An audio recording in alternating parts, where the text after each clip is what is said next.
Right, everyone. Let's just get showing the action. So a 3-bet, I got call. I did C-bet. I'm just gonna have to fold this though. They've definitely got an ace 1,000,000% of the time. Wow, they've got jacks. What an absolute clown.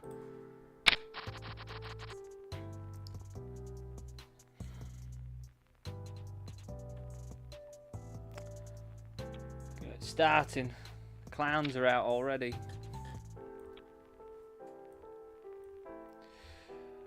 Yeah, so I'm just going to try and find, just fire up as many games as I can do just at the moment.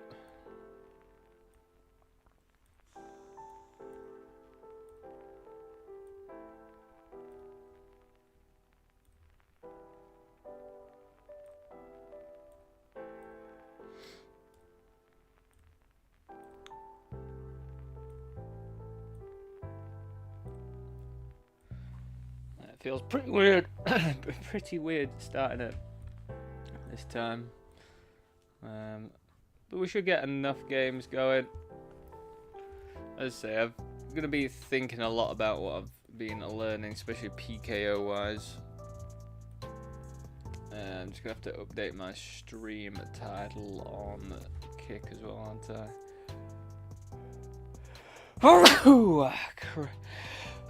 I? Crumbs. That is something, isn't it?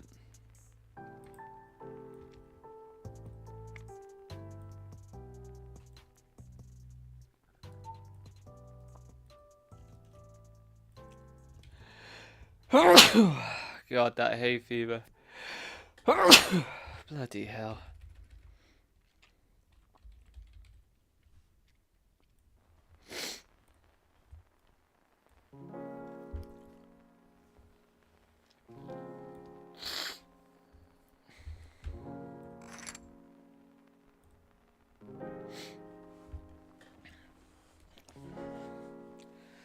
So yeah, let's hope for a decent day, I guess, you know.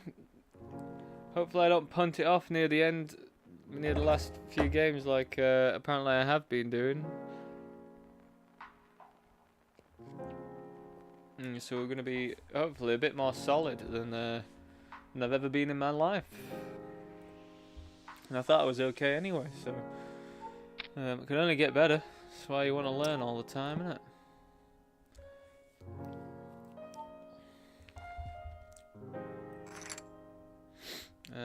Right, let's just... So we've got the 1650 going to be coming up soon on par 888.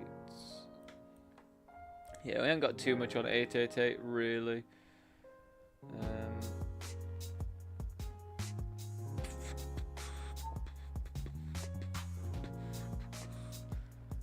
So here on Party Poker, this is just a clear jam, literally nothing else you're gonna do here apart from jam.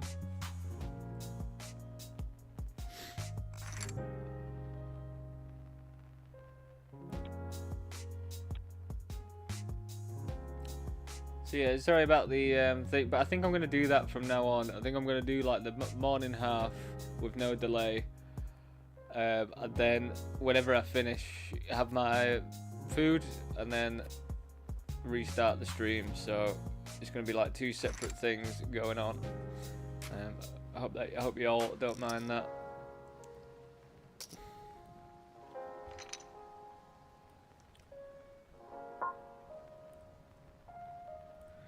But yeah, we're not going to have like loads of games going on today, so I'm just going to register some vanillas as well on PokerStars. Sevens. What do I want to do with sevens? At this stage, probably just jam. Take the flip. Can we hold? Oof. Boom.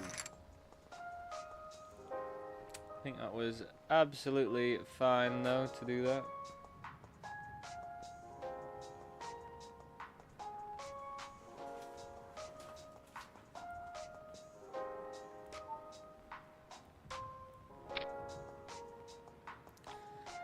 Ace 5 this stage, yeah, I think that's pretty clear. Jam.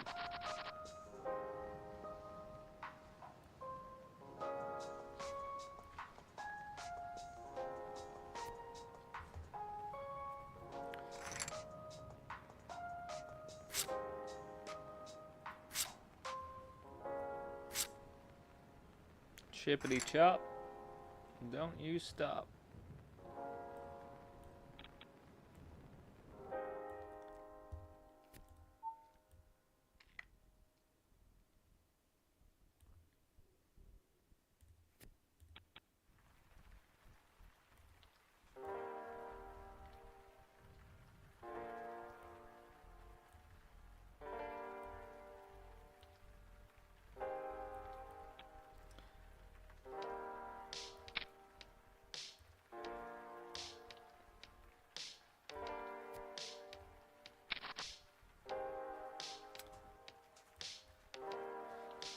Again, this stack depth, literally, I don't think there's anything else. I mean, I guess you could flat. It'd be a bit weird, but I guess you could.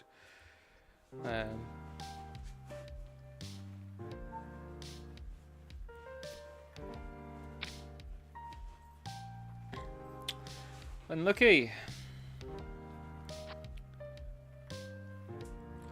We flattered this one.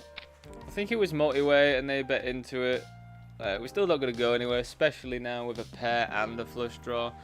But it's not a board that I want to really raise or anything, because if I was to raise, they could potentially like jam over some like 2 pairs or whatever. So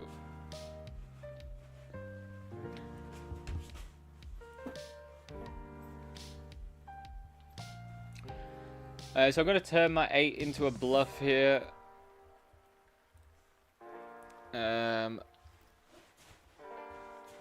I think I might just jam, to be honest. It's nice because I sort of block some queen jacks and things like that. And I think they're going to be quite heavily weighted towards aces when they're betting, and then with the check. So I think I'm pretty happy. Jam my queen, jamming my hand as a bluff, polarized. They're gonna have to call with an ace sometimes, but I don't know what ace XD would call with.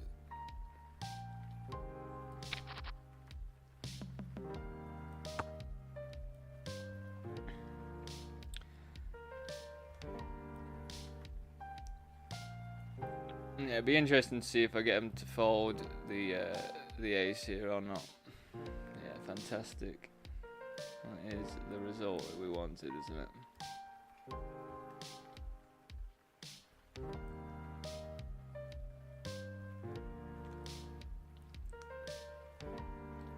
Because we weren't winning there with an 8, of course. And that's pretty obvious to say, but they're going to be so weighted towards ace X there. And yeah, just to let you know from a course that I did yesterday, a seminar with what's he called? What is Love? Even the super duper high stakes regs are getting some of their out of position sizings wrong. Oh, bear with me, my dog is just barking. I'm gonna be back in a few minutes.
Welcome back, everyone.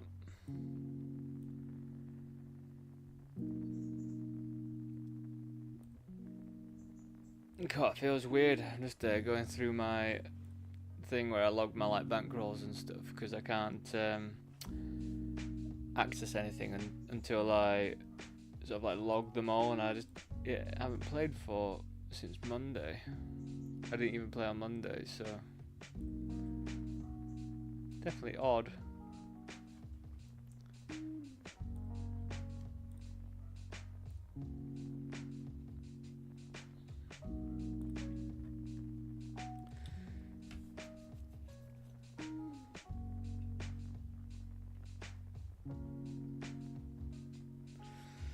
Yeah, so now that Pogstars have flipped around, they've flipped around. What have they flipped around?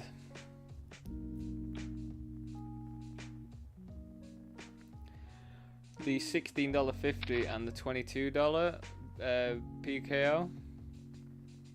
But luckily today the PKO, the $22 one, is a 15k guarantee, so we do get to play this one.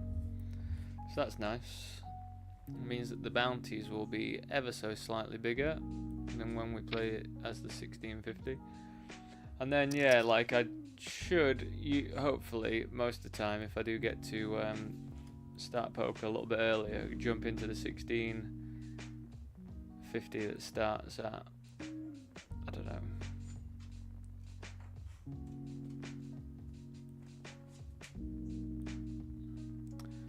so this one feels like a pretty clear squeeze. We'll squeeze a bit bigger just to drop the SPR a bit lower.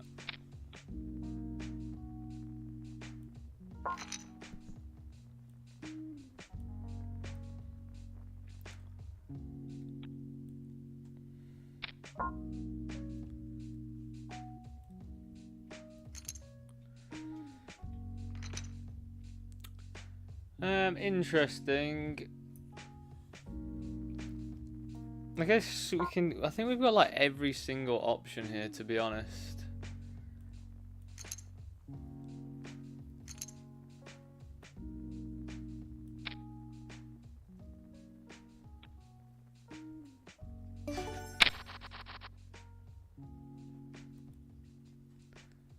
the small bet just takes it down, which I'm pretty surprised about.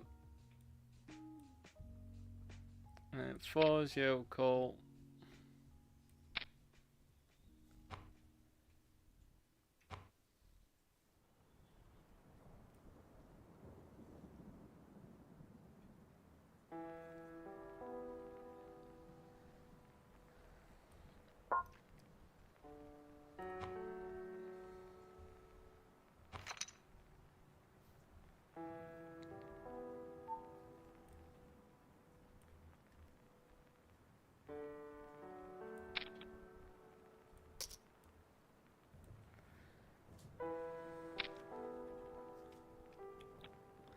It's pretty interesting because they definitely have a lot of this in their range, but we do block the nuts pretty heavily here, so I don't really want to raise because they can definitely have stuff like 6-7, 6-3, things like that. So I don't think we want to raise, but we can be a bit more comfortable. They don't have 4-5.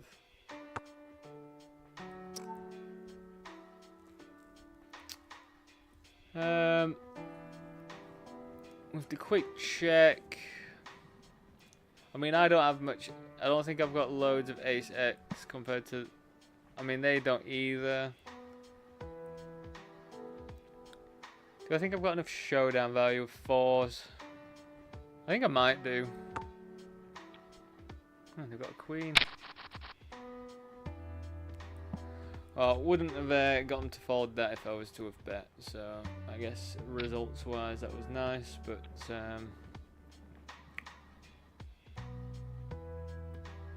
yeah, fair enough. Fair enough.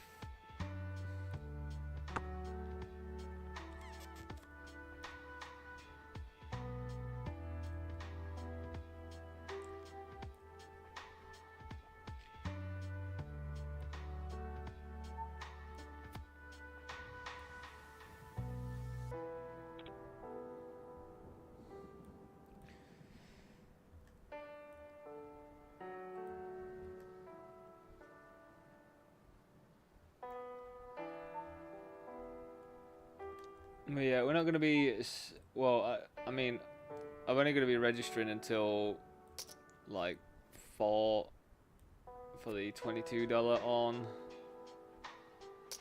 Party Poker.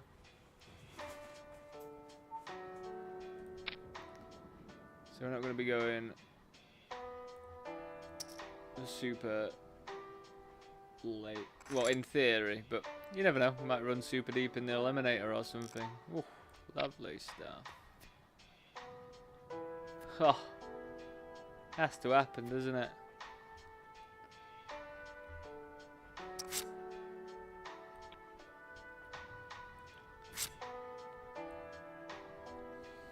Those aces ruining our day.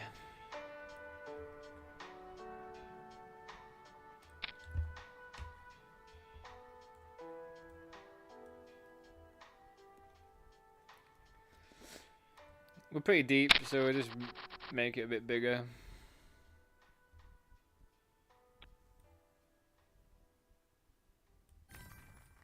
Oh, get a walk. That is unfortunate for us.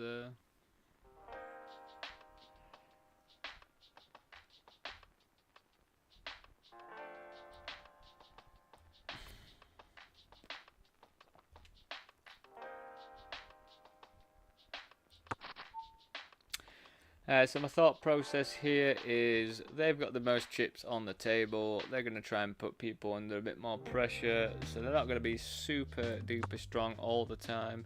So I think ace-6 makes an alright jam.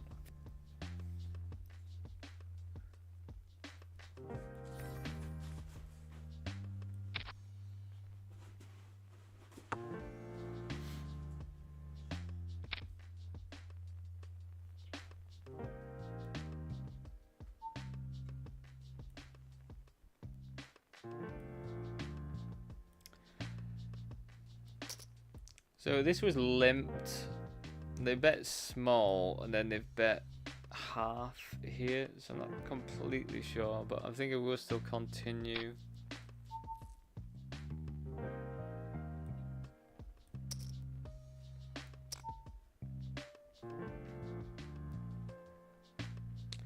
I think I wanna.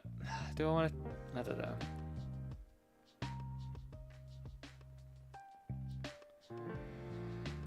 I think I'm going to call this. Reason is just from sort of general population stuff. When people bet half pot quite often,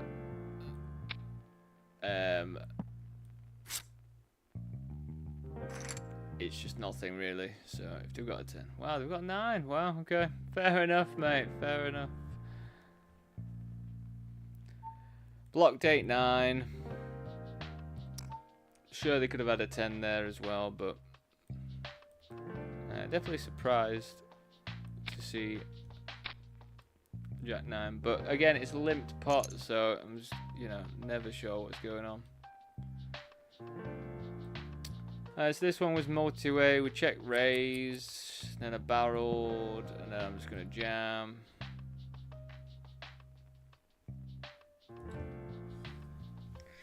Should have sized up just a tiny bit more to make this a bit more of a appealing.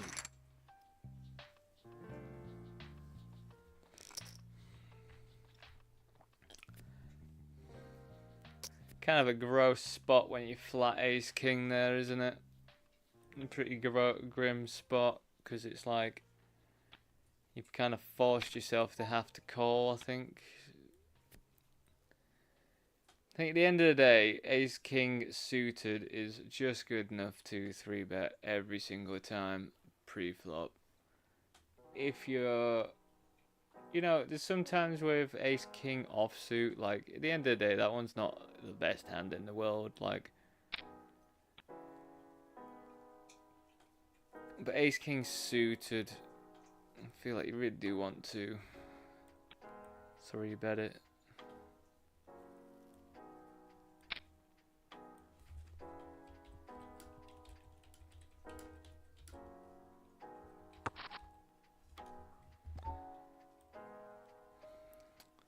So yellow tags don't really mean anything to me. It just means that I've made a note on them, so just a bit easier for me to see that I've made a note on them.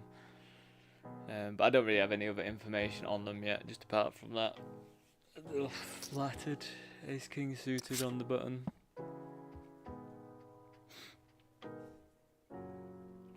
I guess that is the issue when you slow play hands, because you're so under-repped. You are kind of forced to call more, so it does suck when someone's got you beat.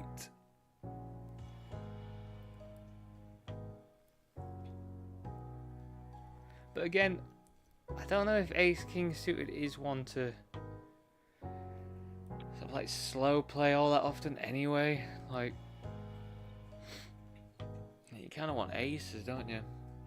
So here is the sort of spot I've been learning about here. So this isn't a very polarizing thing. Actually, no, we're multi-way, aren't we? So I think I can still bet here with middle pair multi-way, especially with the queen blocker. But this isn't the spot that I've been learning, actually.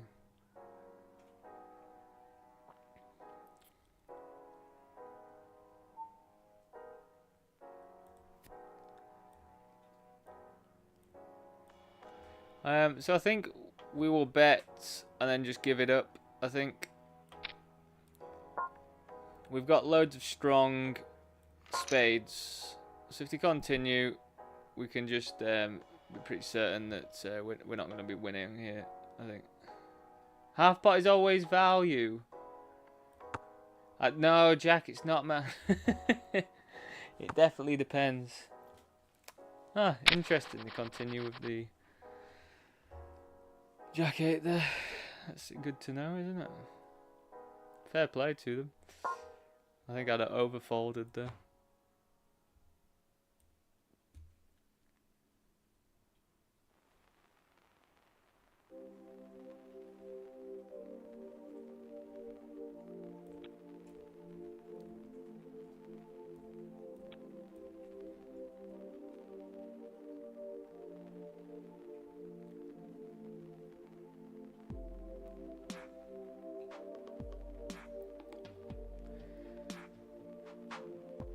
Now, half pot's a tricky one because, like, you have to be very, very dependent on the player, so it's kind of tough to make assumptions of it, really.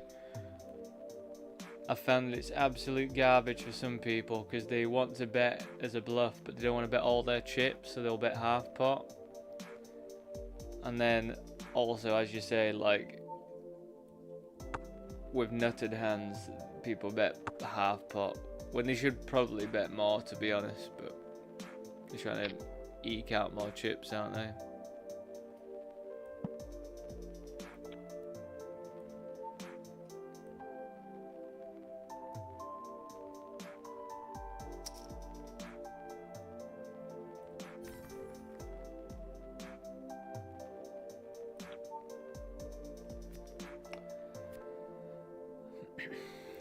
But yeah, I guess just getting back into the flow of it.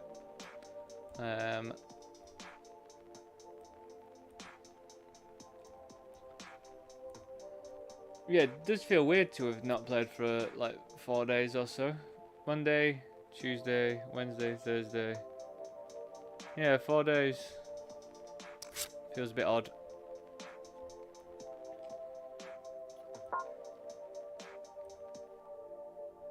So apologies if I'm a tiny bit rusty.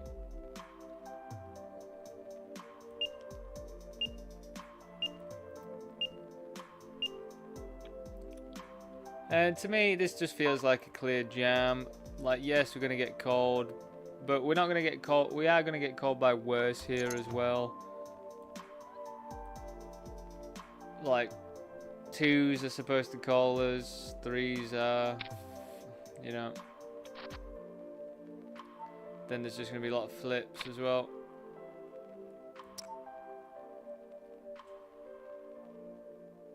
Cool. Held on there with... That was a good hold and a triple. So we've flopped to the absolute... Well, almost the absolute nut. So imagine if they've got aces here. It would be absolutely horrendous. Right, so because we've got the board so locked up here, I don't actually know what we're more into doing, like, because I blocked the ace as well, so I guess we just, but then calling's gonna look kind of strong, but I guess calling's gonna look the weakest out of all the options.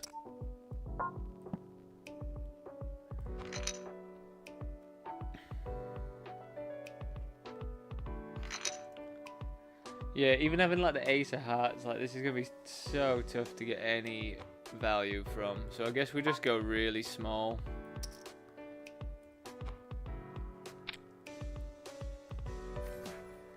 Yeah, just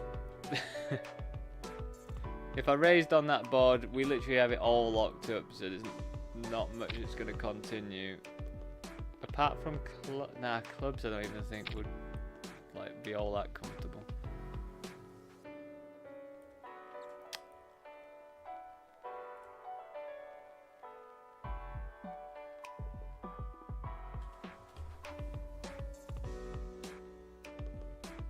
Hey Tim Strand, good morning to you. It's not morning where I am, but good morning to you. Whereabouts are you, Tim? Thanks for popping in as well. Do appreciate it.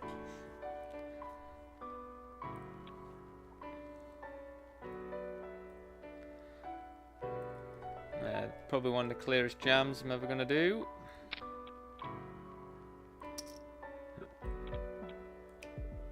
Let's see if we get some mad chips back off this fella.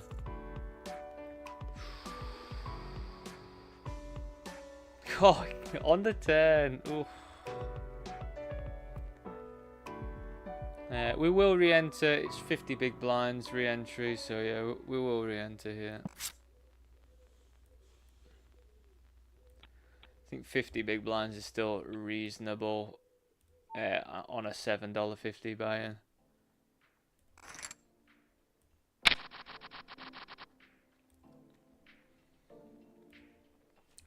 I think when the tournament's gonna have more runners as well, like 1K runners or whatever, You can get away with like re-entering a bit later into it, I think.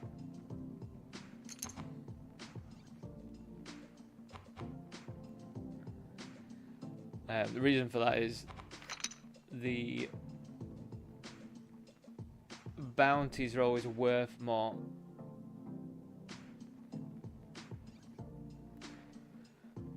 What, Jack? You think when they've got about 110 big blinds and they bet a half pot, it's more value heavy?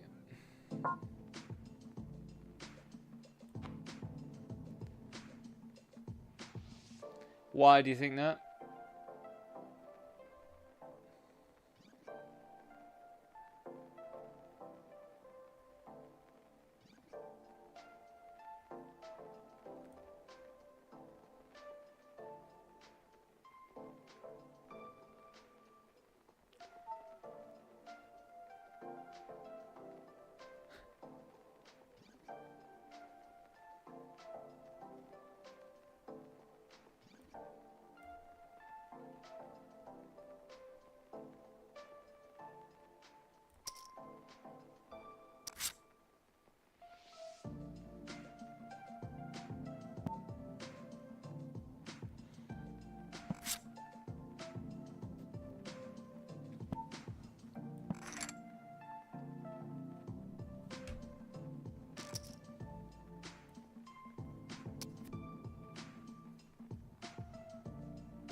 King 7 is one of those hands where you can sort of 3-bet it, but I don't think we are short enough. I think because it's quite, well, obviously it's a bluffy one, so I think we just go for the defend. But I think if we were sort of like 35 big blinds sort of range, we'd probably err towards 3-betting it. Like, quite an odd board here.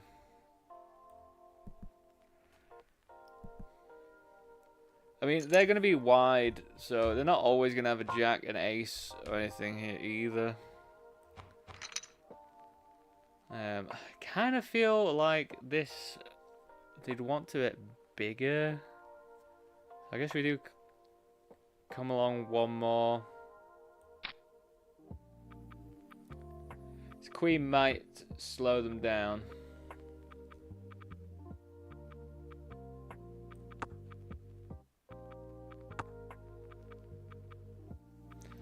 Now they hit the ace.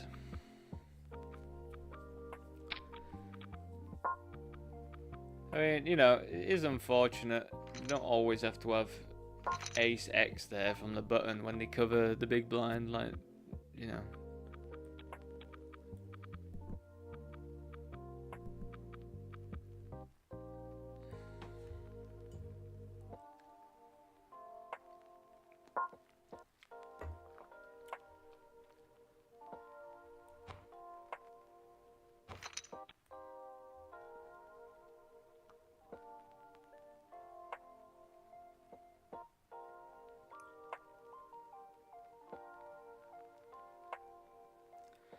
Blah, blah, blah.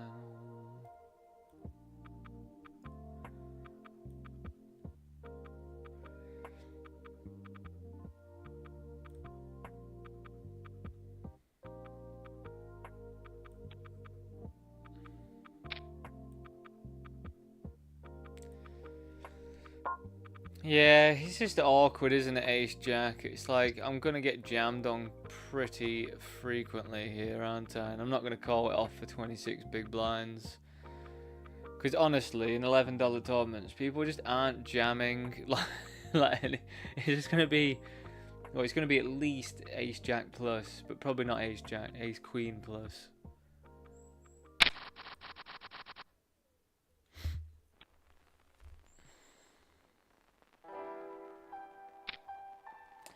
That's very true, Jack. That is very true. That's quite a fair point. With 10s here, we can do either, but you know me, I do like a 3-bet, so we will put some more chips in the pot.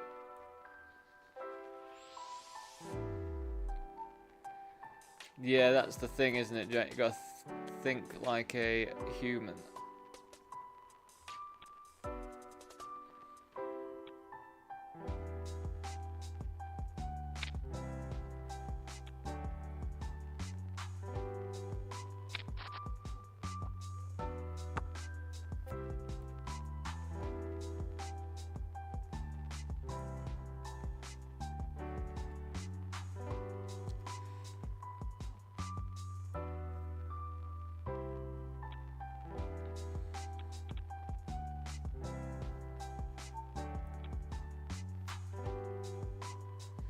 No, Jack. If you had trip 9s, the GTO would just be like jamming all the chips in, probably.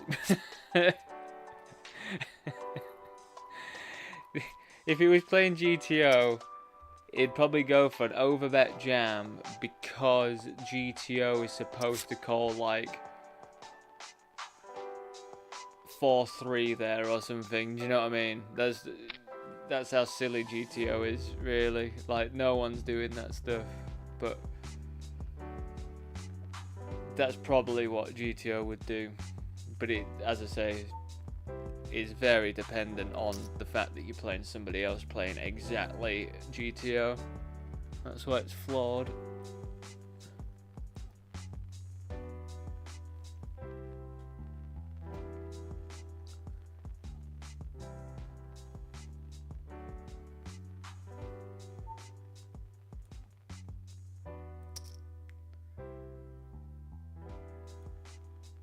So this is gonna feel like if they that's one of the worst cards, I think. Yeah, I just don't think I can continue now bluffing. I think we just have to give this one up. Reason for that is, it just like a few straights get there and things, and it just makes it a bit like if they've got 5x or something, like they're not gonna give up on the turn now. So it just, I don't think it makes a good sort of a bluff candidate, that specific card.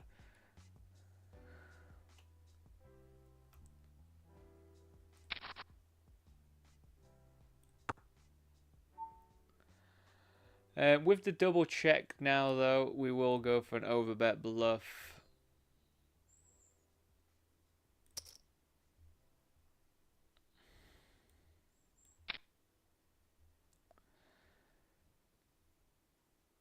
And say fair play if they call, but they're not going to.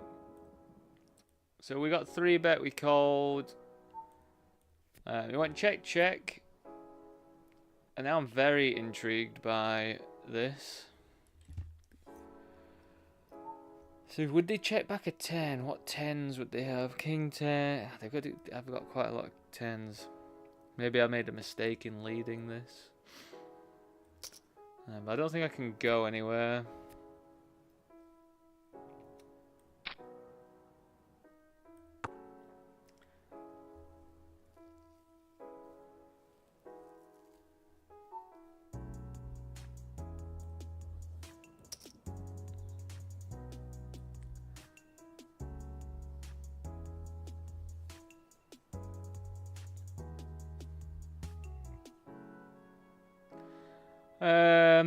I mean, I don't think I really get away from this. Like, if you've got a 10 fair play, I'm just trying to think.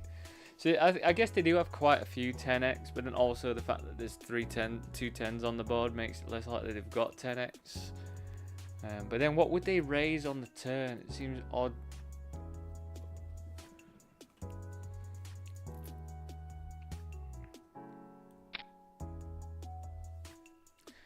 Pretty interesting move by them there. Pretty interesting move. Like, I get it. I do understand that raising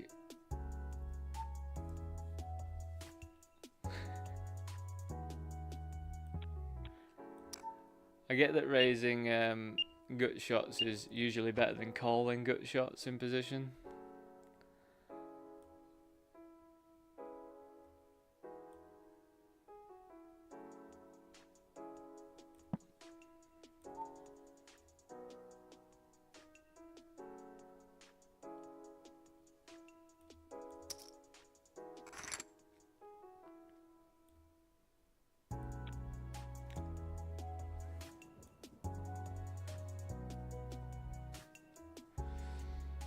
It's hard to think like a human, Jack, I find, because everyone approaches things way differently. So it's just like, you know, some people, like, you just gotta take into account like how risk averse some people are compared to others.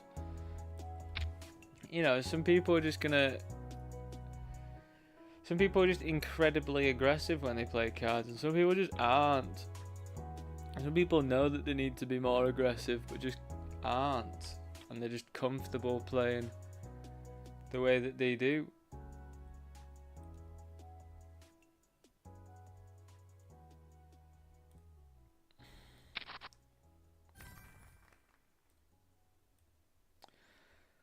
Right, so we've got the $22 15k guarantee popped up here.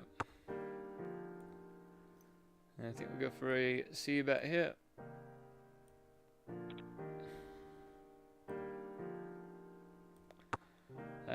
Fold to this. We haven't really got anything going for us here. Plus, with the two clubs on the board, like, if the king of clubs comes, we're not in like the nicest spot in the world, are we really? I think we're going after a bounty over on 888 here. Starting stacks 5k.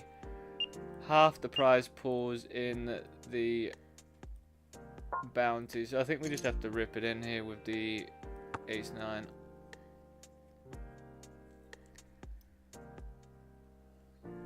Nice that we block a 9, so it makes it a bit more tough that they're going to hit straight. Happy with that one. Of course I'm happy with that one. I won. Most obvious statement of the day. Happy winning. I am happy winning.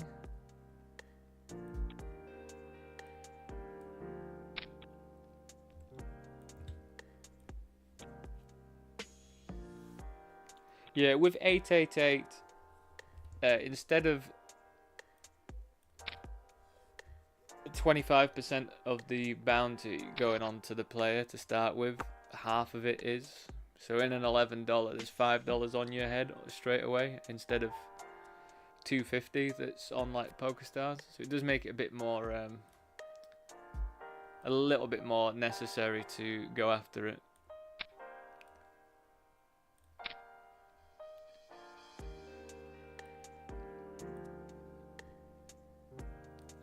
So I bet big here, because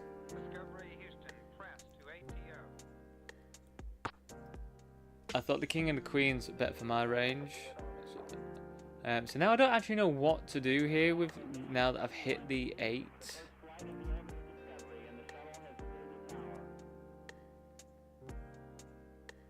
I feel like we go for check.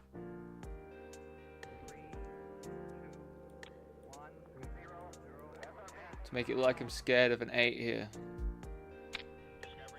And they go for an overbet. So I guess we lose to full houses. But, you know, like, if they've got 8, queen 8, king 8 here, then, you know, like, whatever. We just have to go for this one, I think.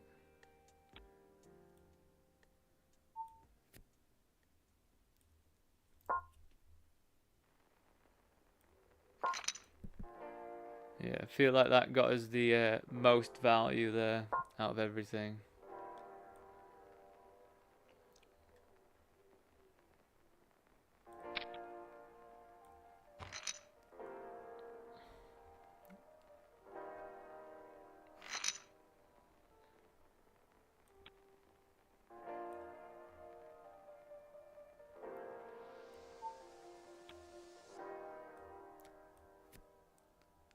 So when we cover, in most situations, the biggest you ever want to be going is like 55%, but you do just a lot of stabs when you cover. It's like 33, sort of 30%-ish.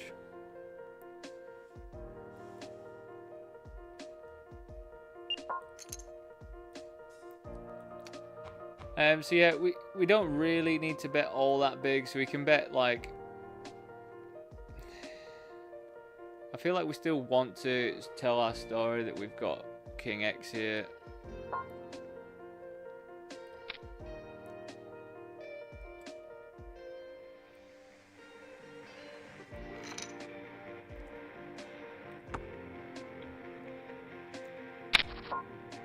Tens beats eights.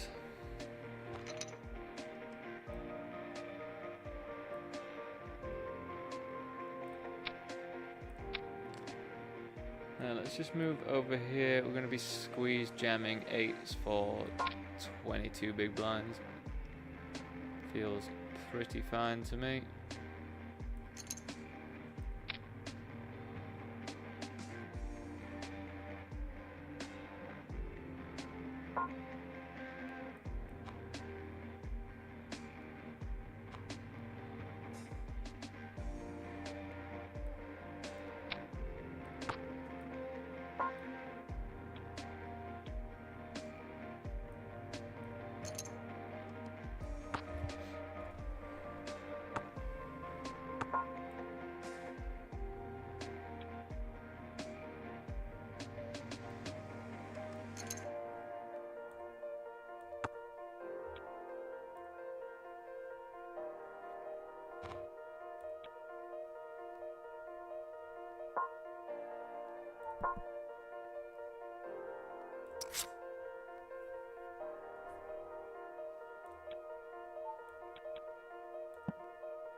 So just having a look, see what else there is to sort of like join into, to be honest.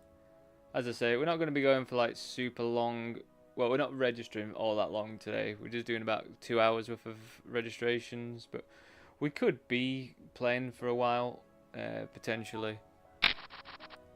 Last thing I'm going to be registering to is the $22 PKO on Party Poker.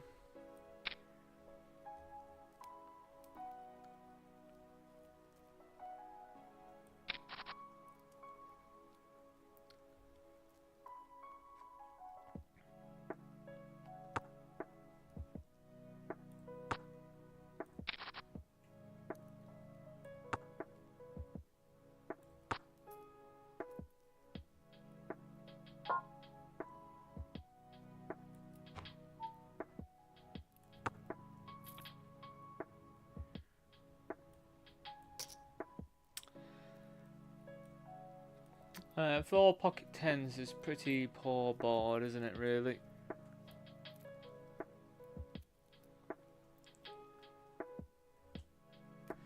Nice in the sense that we do block like Queen 10, Jack 10 of hearts, though. But these two are going to be calling pretty, like, with most of their range. So I don't think the fact that they've flattered means that they've got any less ace-x than... and plus the fact that they're quite happy to put some money in the pot feels to me like they might be alright there.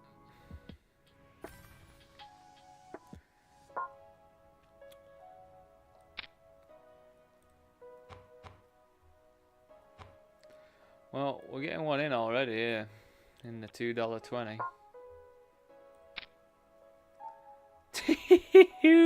Really? That is something, isn't it? Love it.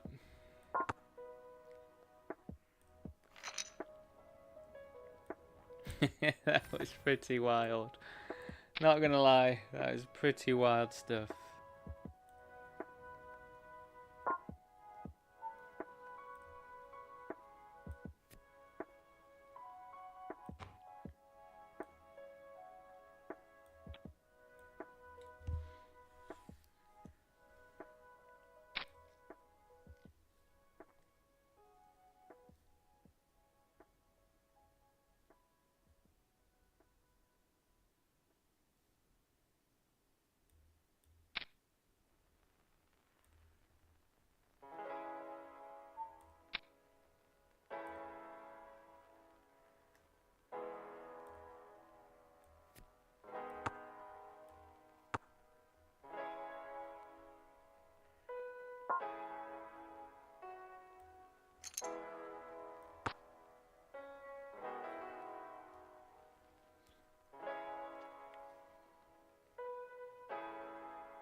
Yeah. I think we don't really have any other option here. Like there is, I guess there's a slight argument to flatting, so they potentially jam in as well. But I think when we've got 20 big blinds and under the gun's opening off for a small stack as well, we probably just want to get it in.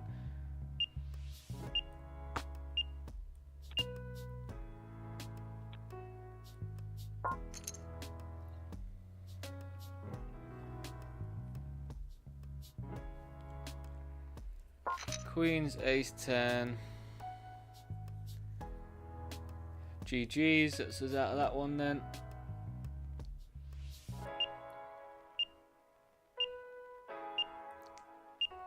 So I got a 3-bet here, and I decided to lead. Now that we've hit the flush, it will check.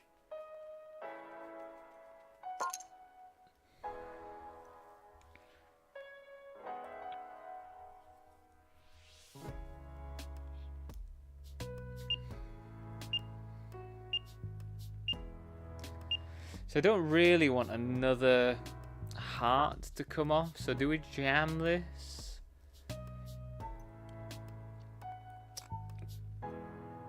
Because if I jam now and they've got like a set, they're gonna call. But if I call and then another heart comes, then they're gonna probably check. So I guess I'm happy jamming. I'm not. Let me know your thoughts. I mean, we got them to call off with the ace of hearts. So I guess that worked. But yeah, let me know what you think the best sort of move there was.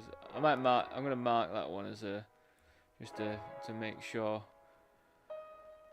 Just to make sure what it is that makes the most money there, really.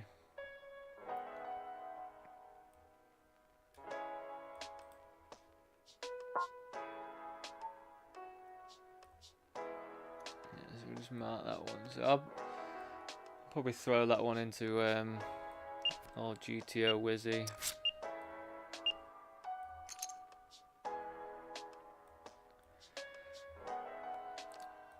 So sized up on the flop versus.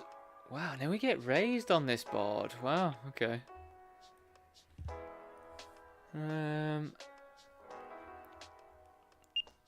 I mean, I'm not really happy with continuing, to be honest. Because what am I hoping for after being raised here? And what bluffs do they have here either? Like,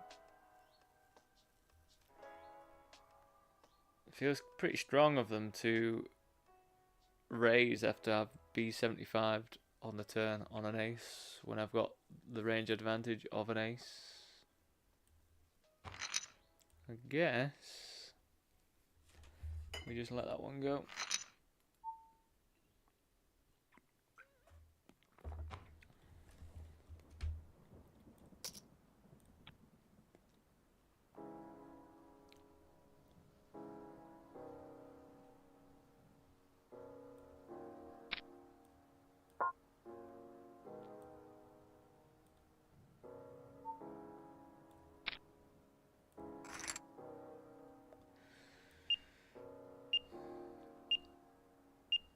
I think now that I'm covered there, I'm going to be a bit tighter.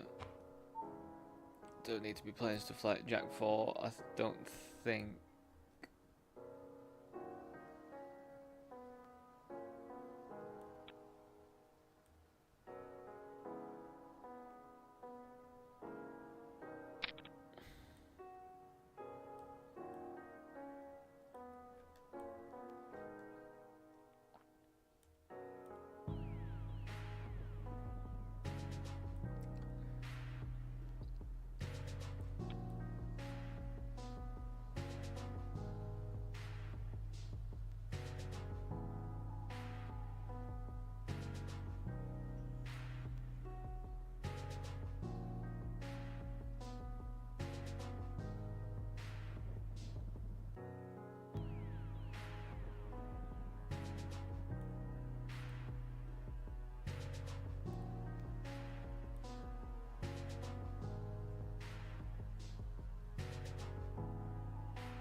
They made it 2.5x, and I just called. Now with ace high, we don't really need to put any more money in the pot, really. Kind of happy just to check. Kind of would expect them to bet this ace pretty frequently.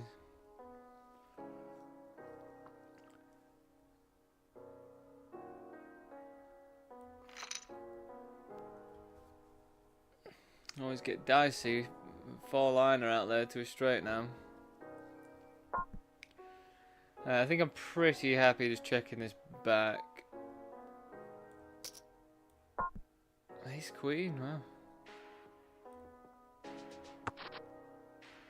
Well, I don't think I was going to get a fold if it was to bet. Pretty strong.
With them so short, we don't really need to open any bigger than just 2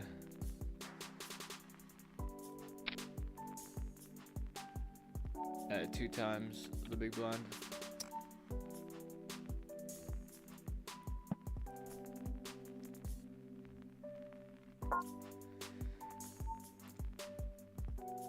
We don't really need to bet any more than 1 big blind here, I don't think. I'd expect a lot of their ace-x to at least raise, more than likely jam pre-flop, and most of their king stuff would probably raise or jam as well, I think, from 60 big blinds.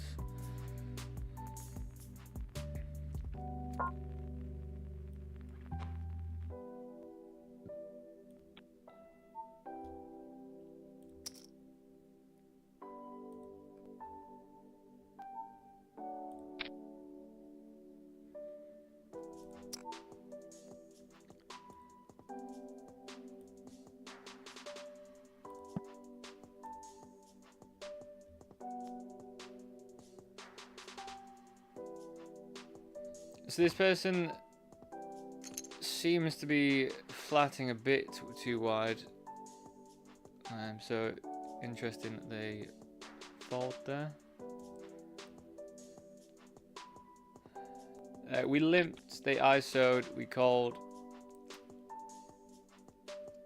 I think we err on the side of just calling here. We want it to look like we've got a load of floats and stuff, really, I think.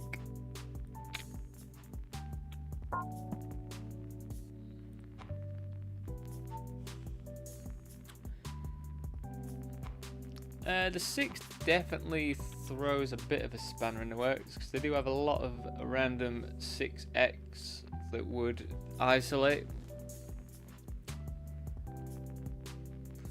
So I guess for sizing we go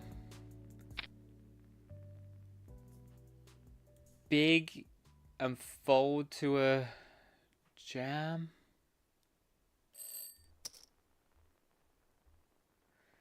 Because they could definitely have checked back a queen. Oh man, I said I'm going to fold to a jam and now I'm going to call, aren't I?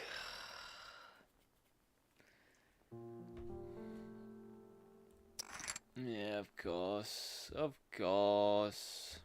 Why do I do it to myself?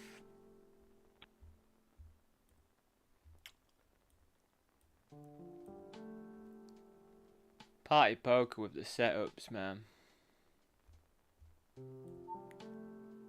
Yeah, I guess we get 0.6 big blinds in here.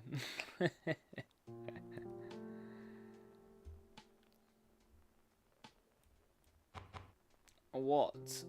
So, why do I still call, though?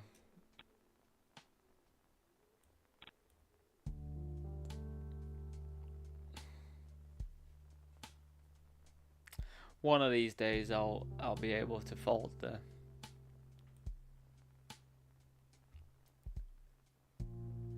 Yeah, we will get re-entered to this one though.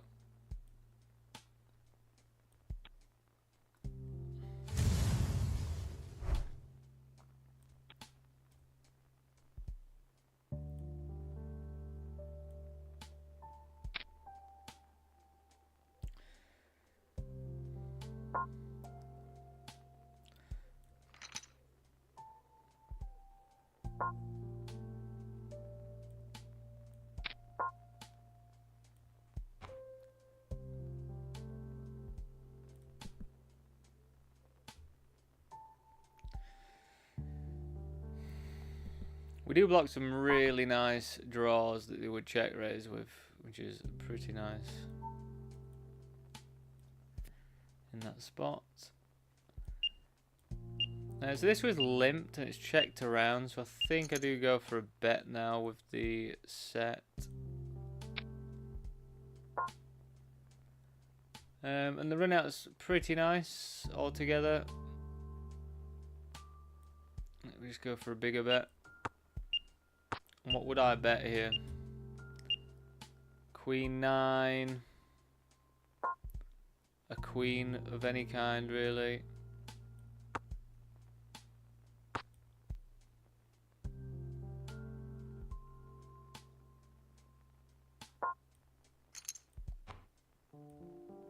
Snapped.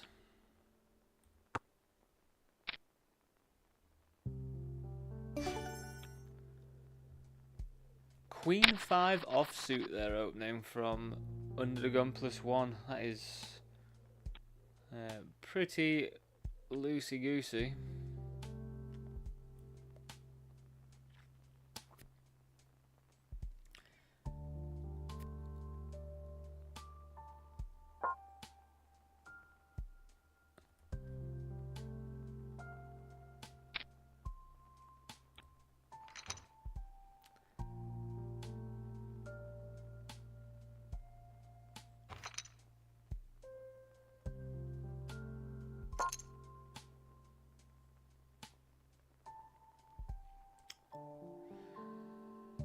An open ender with a backdoor flush draw.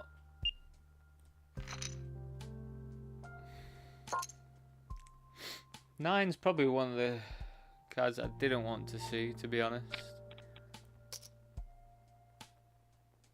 But I mean, they're opening Queen 5 off, so whilst they could still have top pair, we'll continue still. King Jacks. Decent. Right, over in the 1650, we are ripping it in. 25 big blinds, pocket nines. What else can you do, eh?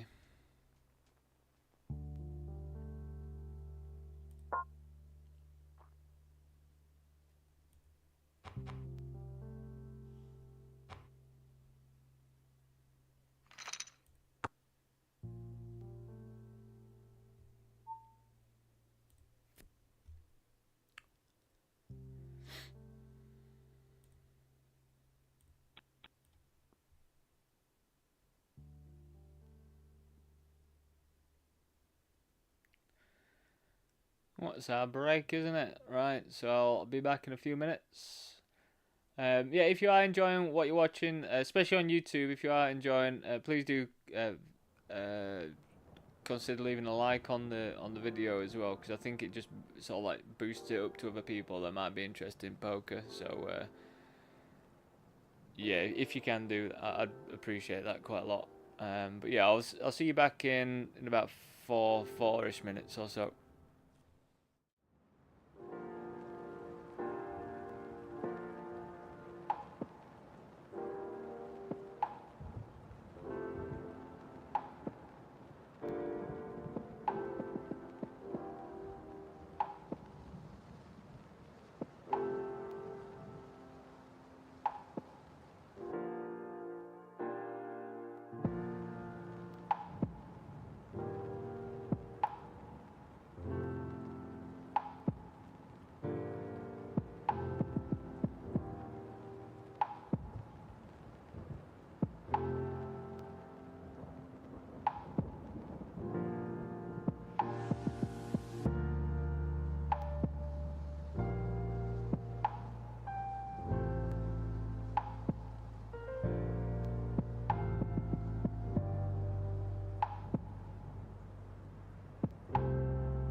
Right, welcome back everyone.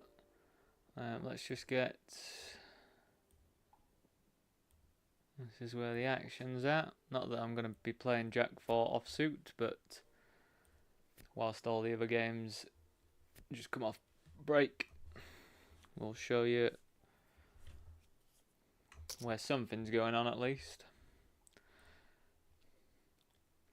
So yeah, definitely a chill afternoon for the cards. I'll be off tomorrow. I'll be doing some of my match bets and things like that, and my casino offers tomorrow. But no poker because we're going to a barbecue because my partner's birthday lasts for a week, it seems. But yeah, so we're having a little like other birthday barbecue-y thing. No drinking for me tomorrow, though, I'll tell you that. And then Sunday we've got I think it's like the final big day of the W Coop boot camp. So I'll be grinding all day for that one. On that one, we've got an entry to the main event. It's a $1 million guarantee. Basically just the Sunday Million as a vanilla, isn't it? Really, but they've my backers will let me play it, so it's all good. So we've got that. It's going to be exciting. So yeah, hopefully got quite a few games to crack on with on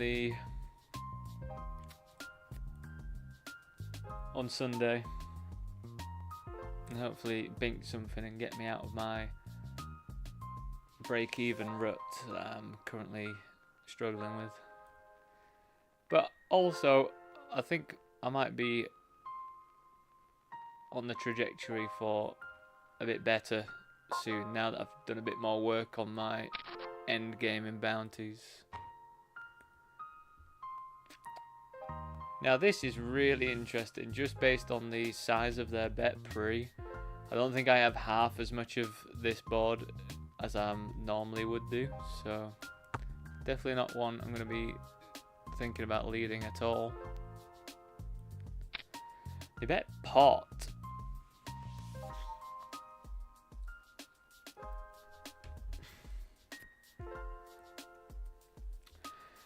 It's just going to get a bit too dicey, isn't it? If I call and then I hit a spade, we're just going to have to fold, I think. Just let them have that one.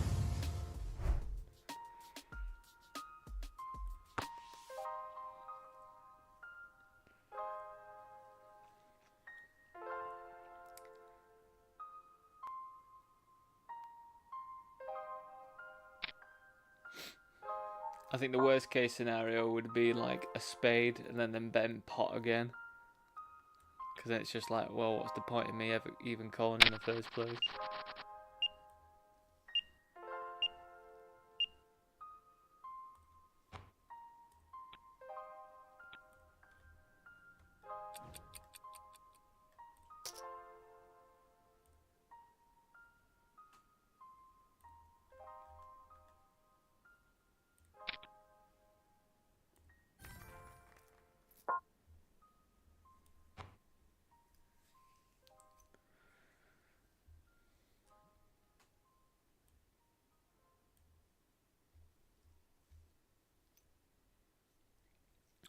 I mean, multi-way tends a pretty smashing hand to have, multi-way.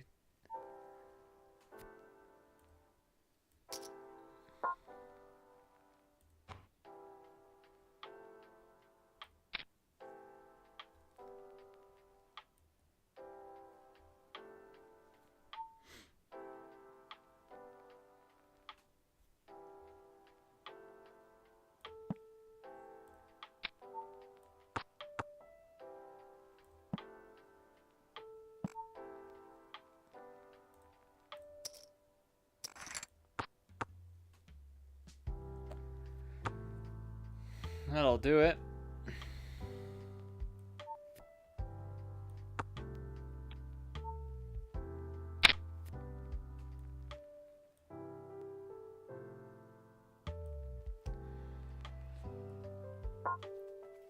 Alright, let's see how we get on with the Kongs. Definitely the most I think definitely the most devastating hand in poker, I think. The King Kongs. So they go from betting really big to then limping. So they've got bet big pre-flop or limp. So I don't know if I want to size up more than 4 big blinds, but I think 4 would be absolutely fine. But I do want them in the pot. The pot sounded well posh. I'm from Barnsley, as if I sounded like that then. Pot.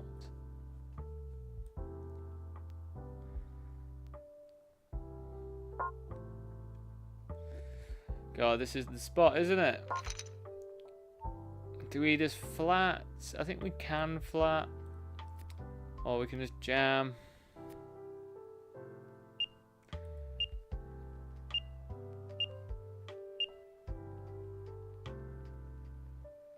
Yeah, I think we just go for the jam here, to be honest.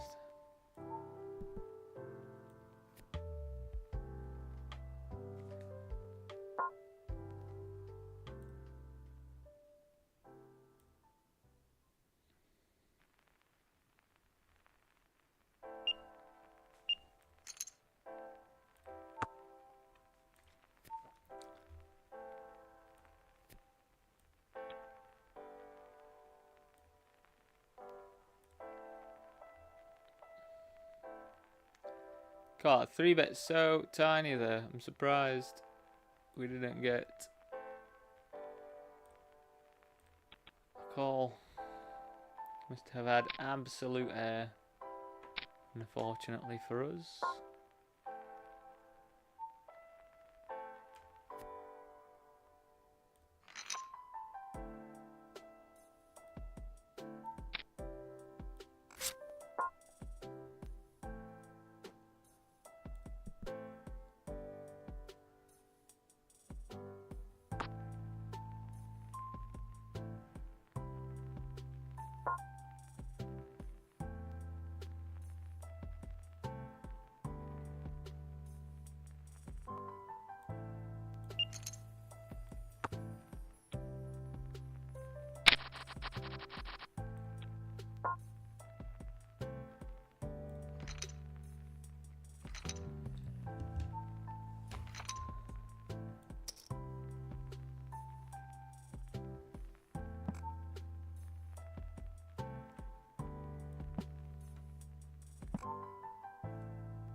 I can't really check raise this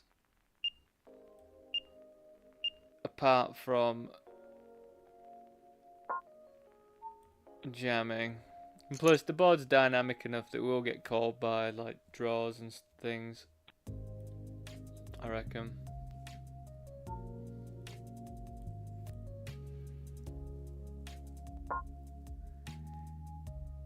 I mean, even Asex is going to find it hard to, like, they're going to have to call as well.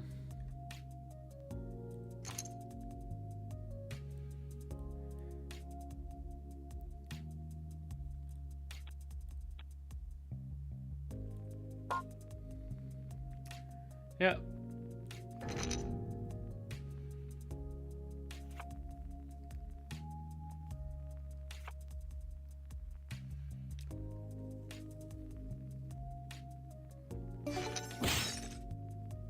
Did I win that bounty?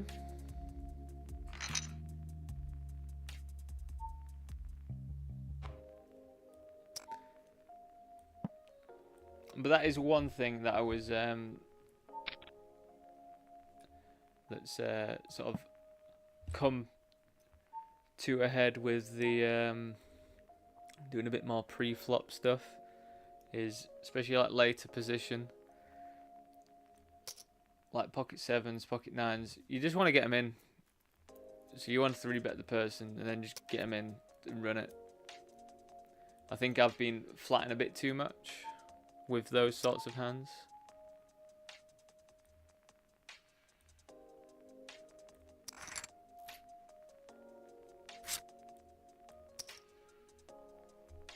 Carmen Painter or Queen, I reckon. Good stuff.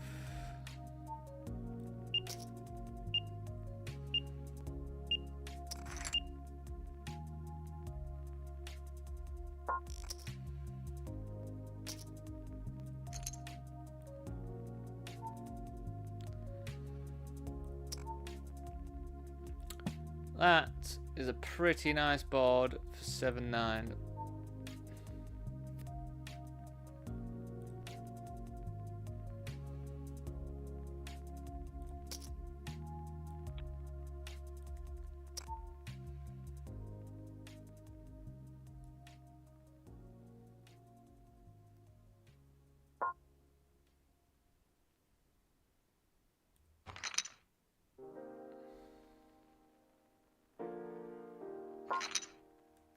So, because we don't have the diamonds at all, I think we do just have to play this as a jam. What on earth are people doing? What on earth are people doing?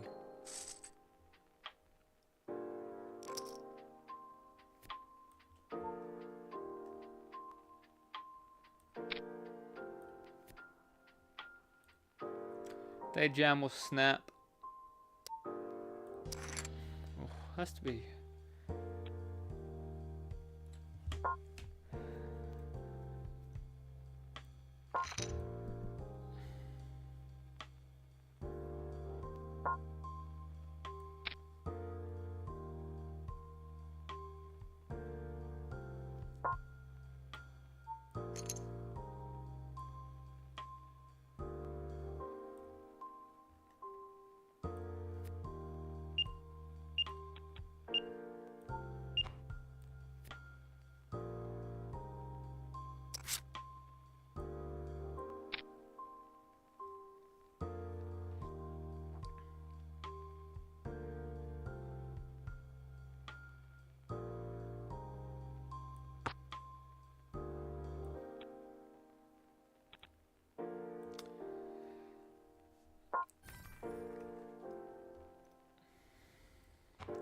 So check this back on the flop, just because small blind is going to have a load of broadways here.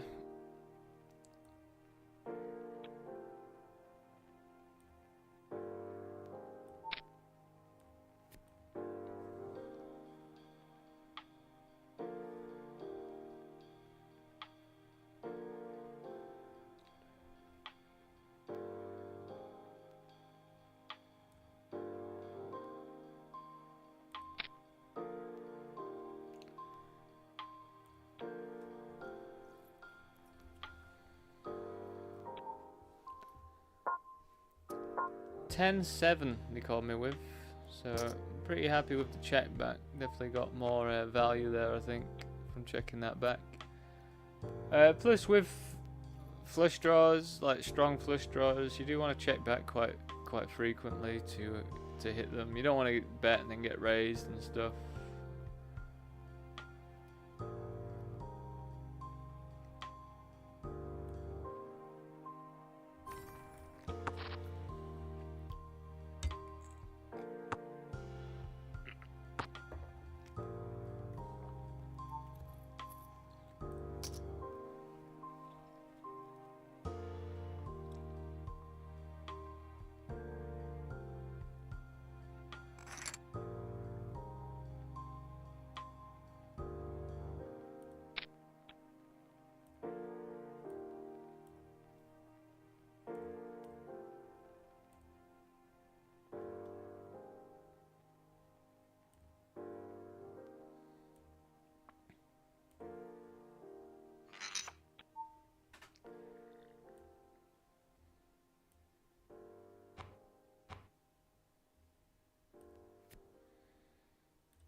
As ace queen off, we'll just go for a 4-bet.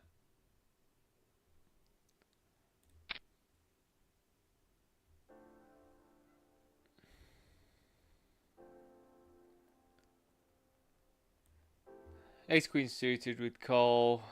Ace queen off, we'll just 4-bet, and then if we get 5-bet jammed on, we'll just fold it. But plays better as just a 4-bet for sure, especially versus the small blind. They're gonna have quite a lot of just trashy 3-bets as well.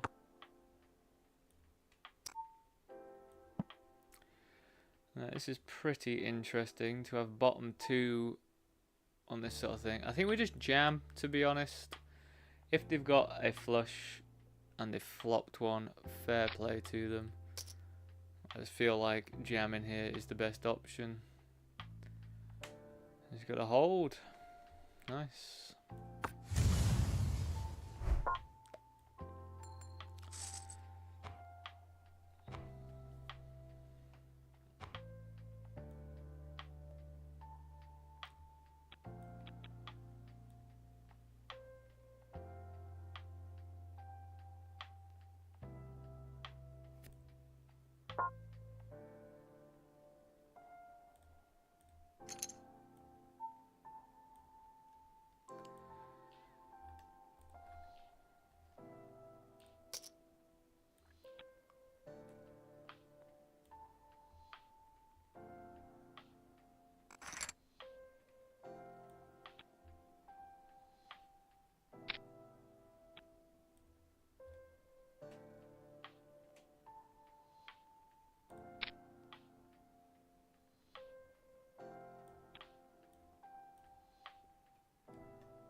Anything else I want to join into?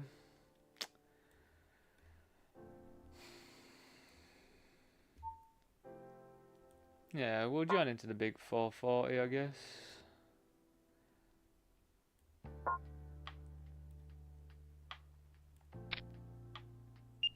A classic.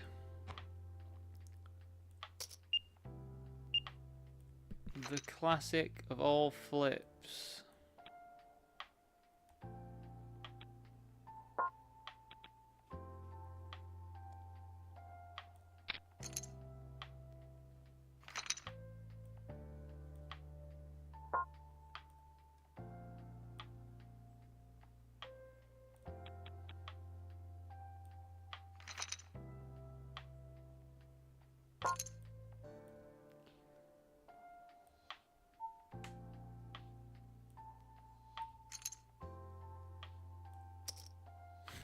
Of course they do.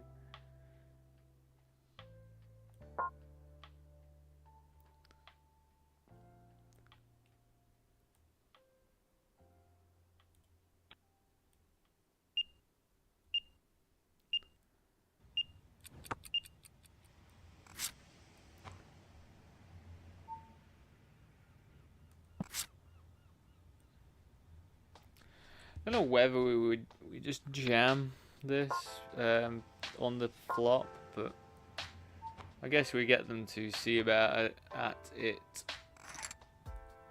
and yeah, hopefully we're just not pipped. I mean, they could definitely have some super strong overpairs as well. Yeah.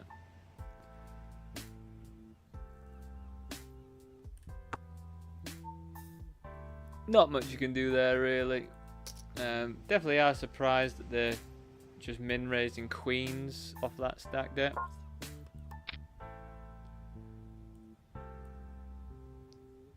Right, check this one. So definitely want to bet big. Yeah, I think we just jam, to be honest.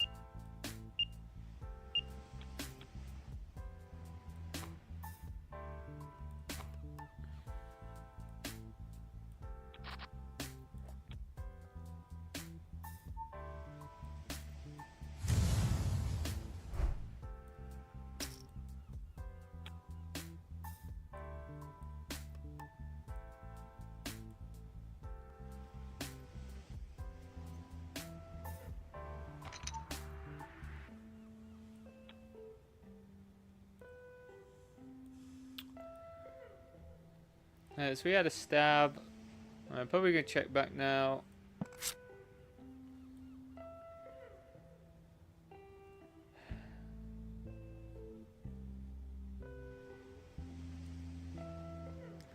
lots of busted flush draws.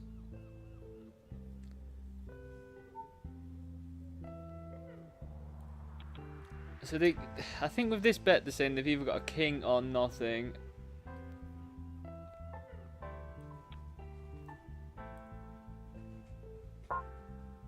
We'll block some straights.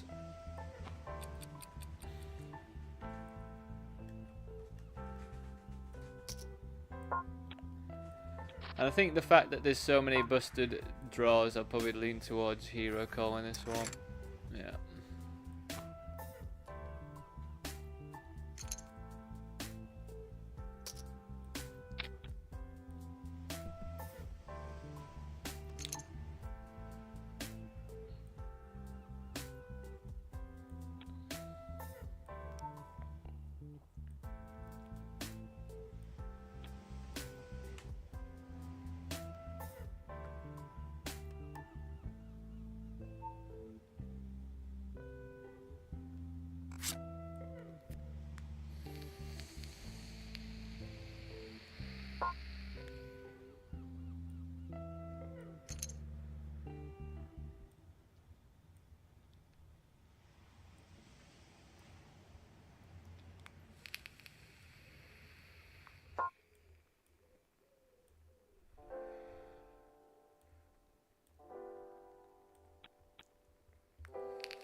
A surprising amount of people putting a lot of chips in the pot there. Yeah, well, we're probably going to lose that one. I'm just going to move over to party up here because we're going to be going after this, I believe. Yep. Pretty standard, just jam this in. Yeah, they had ace king in that 10's hand on 888 there. Of course, 6 is a good one to see.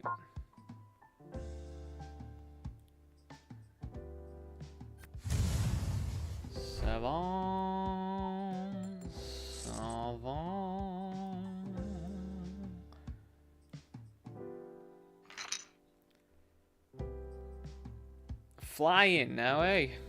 Absolutely flying in this 550 after that blunder. Would you say a blunder calling off a full house over full house, blind versus blind? Would you all say that's a blunder? No, we'll raise this. I think they're still going to be somewhat wide to try and get all calm and patient over here. I think we do have to call this off. Yeah, it's less than starting stack that they've got. It was pretty grim, but that's what you got to do, I think.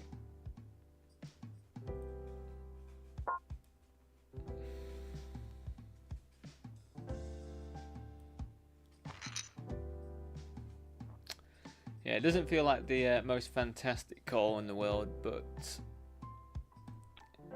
starting stack is 50k, and they had just under that with a starting bounty. Starting bounty would be what's the maths for that?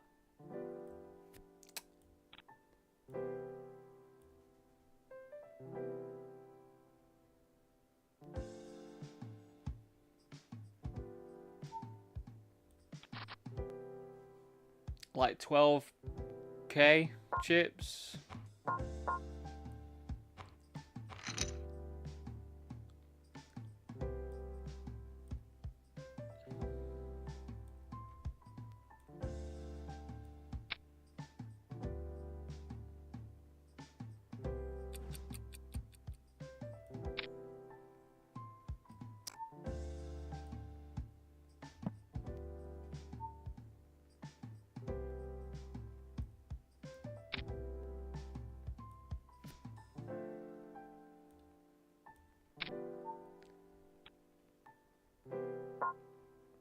Buenos dias, Aurelio. Gracias, amigo. thanks for popping back on the stream as well. I know I haven't been here for a few days, so thank you very much for coming back to me. I do appreciate it a lot.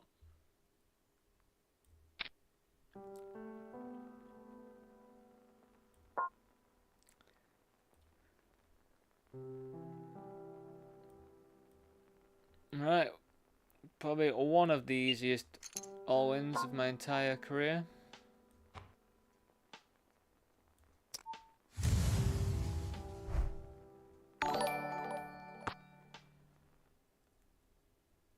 Thank you very much, Will H. Thank you very, very, very much. I appreciate that so much, you know. Did we do it? We did it.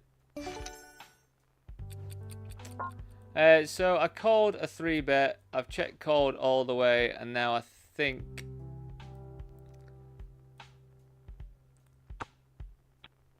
I'm gonna have to jam. They're gonna call me with pocket kings with the king of spades. Pocket kings with the king of spades. You just can't get away from it, Jukabalala. I mean, you've got the king of spades. What flushes can I have?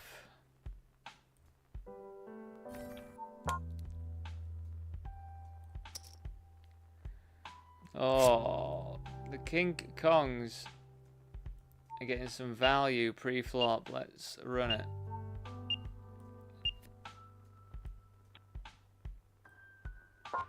Boom. That is good stuff. ¿Cómo estás, Aurelio?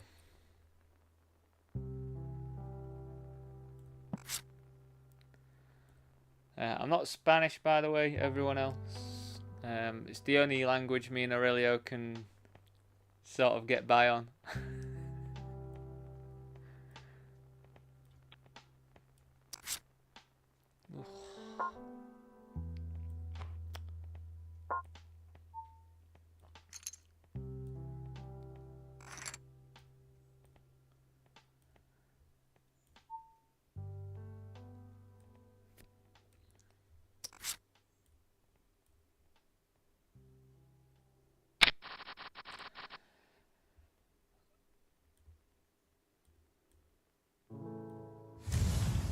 Again, if you are enjoying what you're watching, especially on YouTube, if you're on YouTube, please do consider just throwing a like on the video as well, just because it does boost it up to some other people as well, and then you have more people to chat to as well.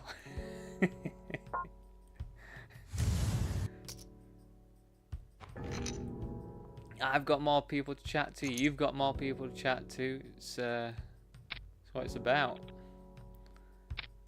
Is anybody else grinding at the moment?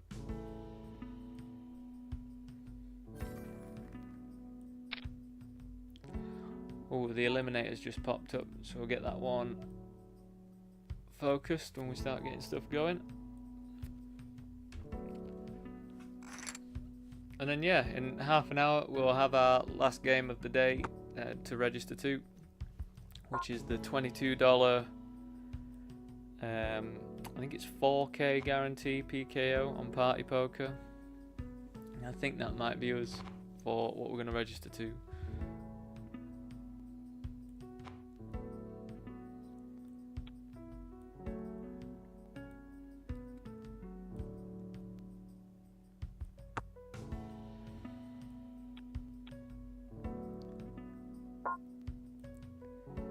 Very weird glitch just happened to me on the big 440. I clicked 75% and then it made me... I clicked 75% just on my slider of like what to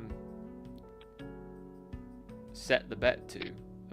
And as I clicked it, it just then bet one big blind.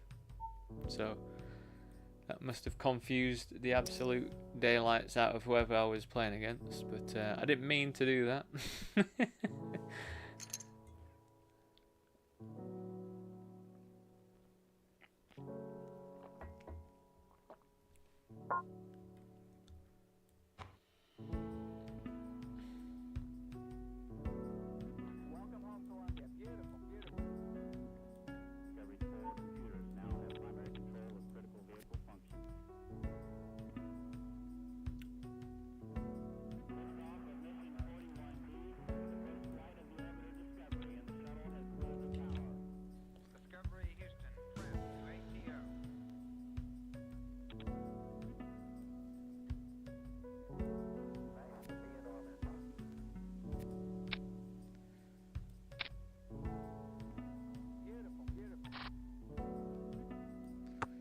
Honestly, think it'd be rude not. Marie's Lisa. Yeah, I'm all good. How are you doing?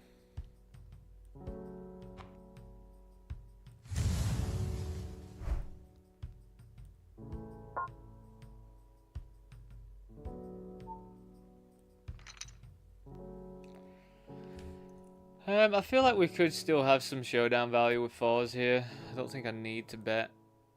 I mean, I could do, but I don't think I need to. Especially with it checking around everywhere.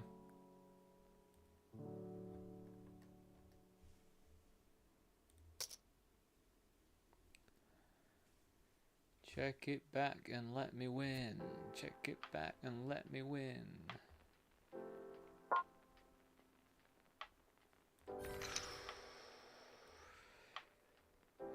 What are you betting there now for 6 big blinds?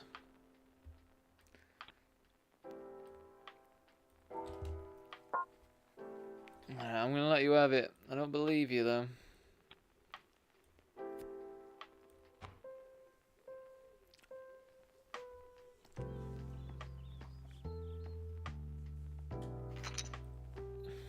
Like Queen 10, Queen 9 suited or something. They just didn't want to bet on the turn.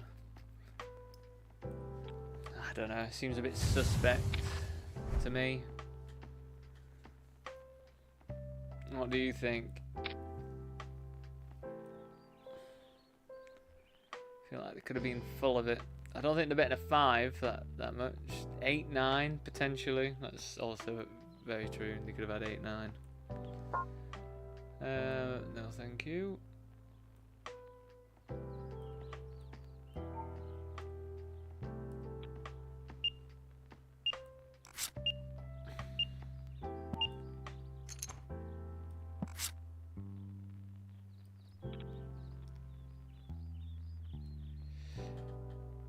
I swear, blind versus blind, for me, I just have the weirdest variance for blind versus blind. It always seems to, the turn card always seems to come and complete a flush on blind versus me. I always think, maybe I'm just confirmation biasing myself, but I don't think I'd go anywhere here still. It went check, check on the flop.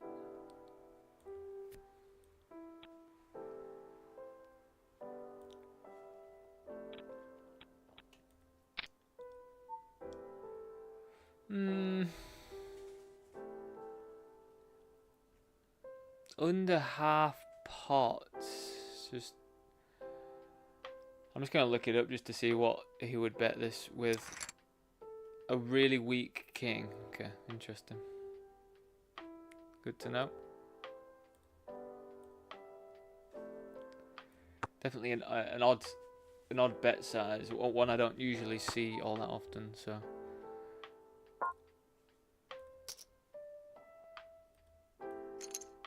I think for the price, I was absolutely happy just to see what they're actually going to do that with.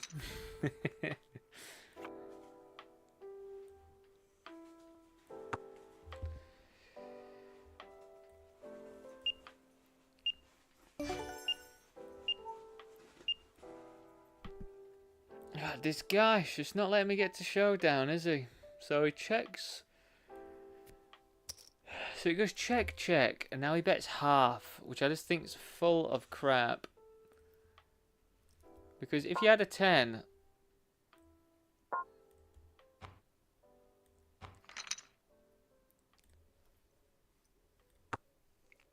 If you had a 10, you would want to bet it on the flop. See, I knew he didn't have a 10, but... Golly.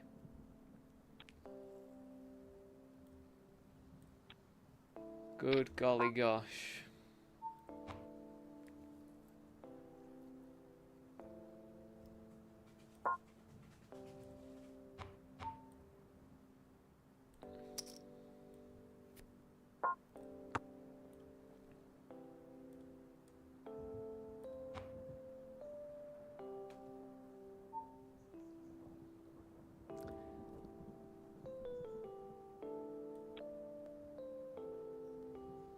Yeah, I am just going to move here because we've just slow played aces.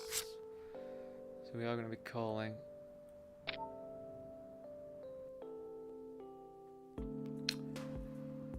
So what am I scared of here? Jacks and tens, I guess.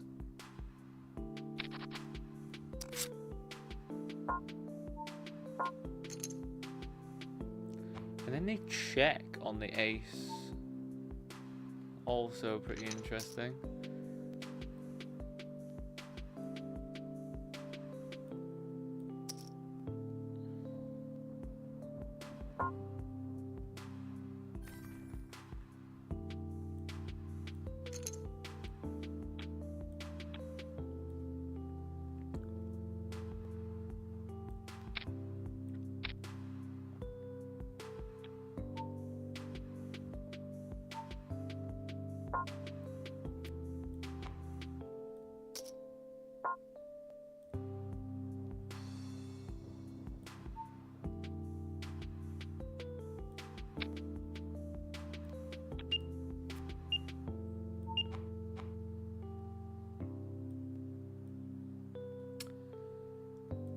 Yeah.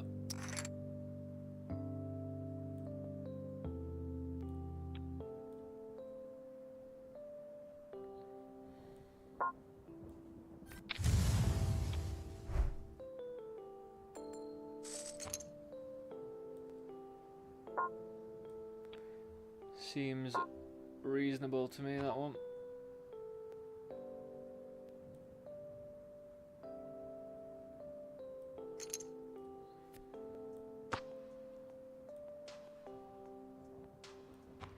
Something about my computer is feeling very, like, sticky. That's probably the worst adjective to use. I don't really want to say laggy. I guess laggy's probably the closest to how I'm feeling.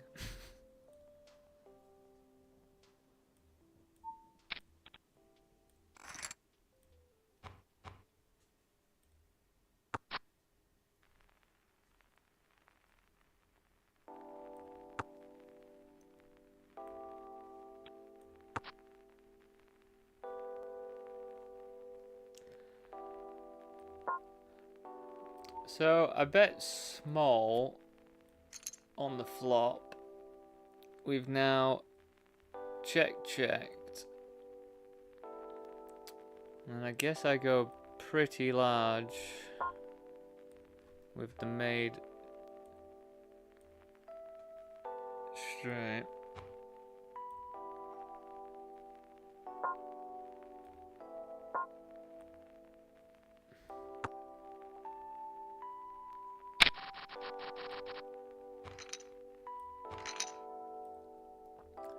Did they call me? No. Boo.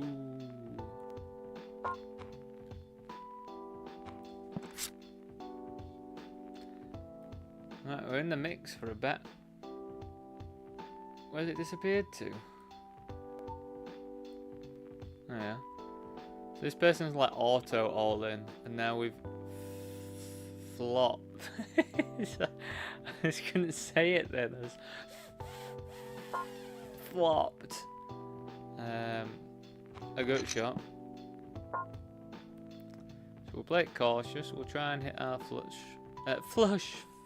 Whatever I'm on about. I don't know what I'm on about, am I?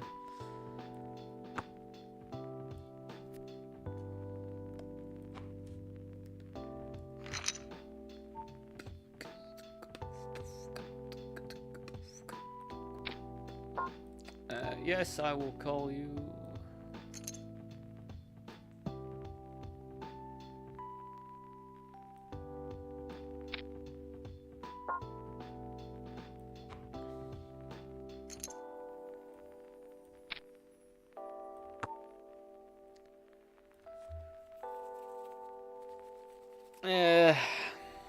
Just gonna have to believe them, aren't I?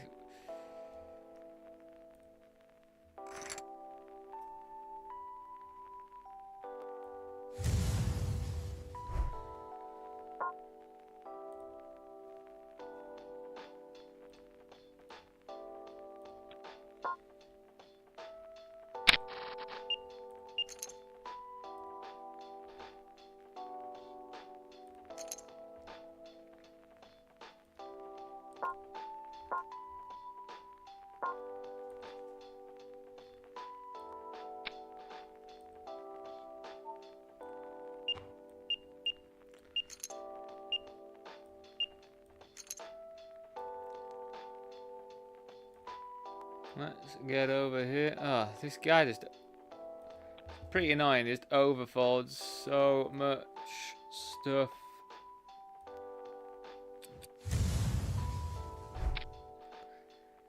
Very fit or fold.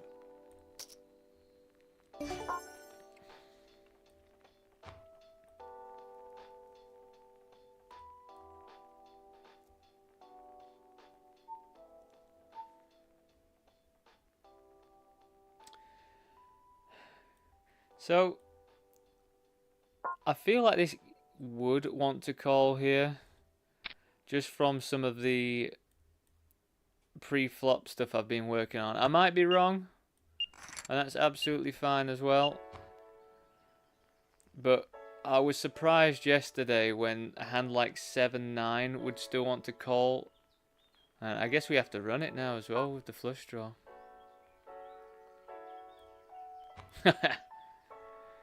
Kill me off.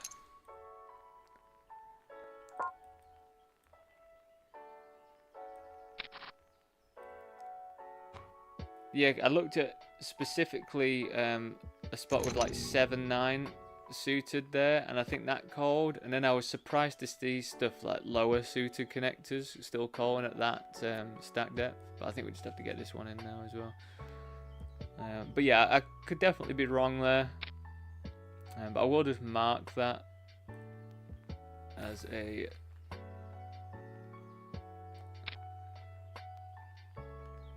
Yeah, I'll just mark it as something to look at, because, yeah, as I say, I think that was still fine to call there. And then, obviously, pretty unfortunate just to get absolutely killed on the turn.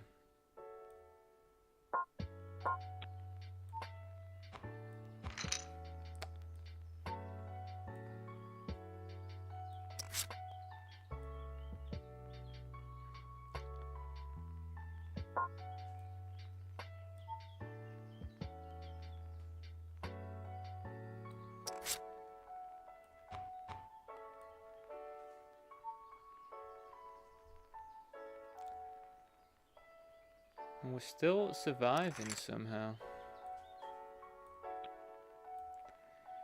Yeah, I think it's Hold'em Manager that's making my computer feel a bit off.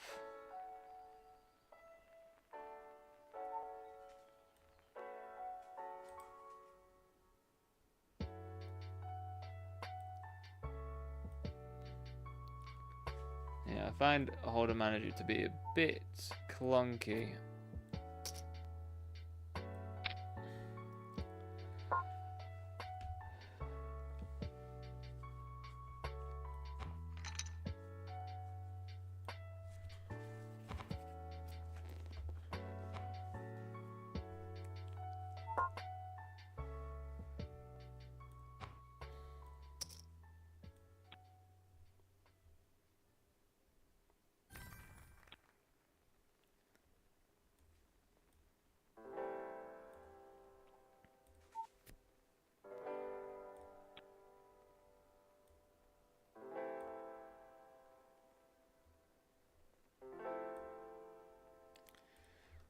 Probably going to be all in with 4.8 big blinds, an ace 10.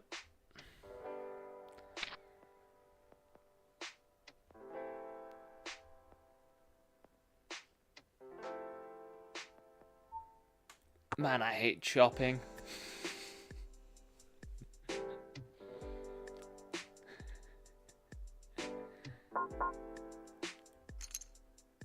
Hate chopping when I'm ahead.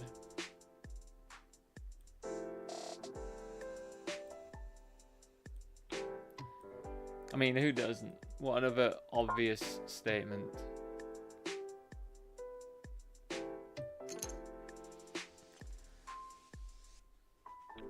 Hoping ace 9 is going to be fine post flop against. I mean, their range is going to be pretty wide.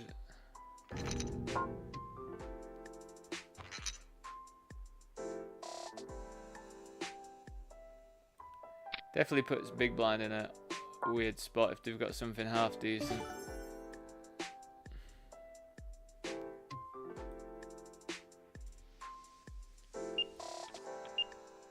Boo. 10.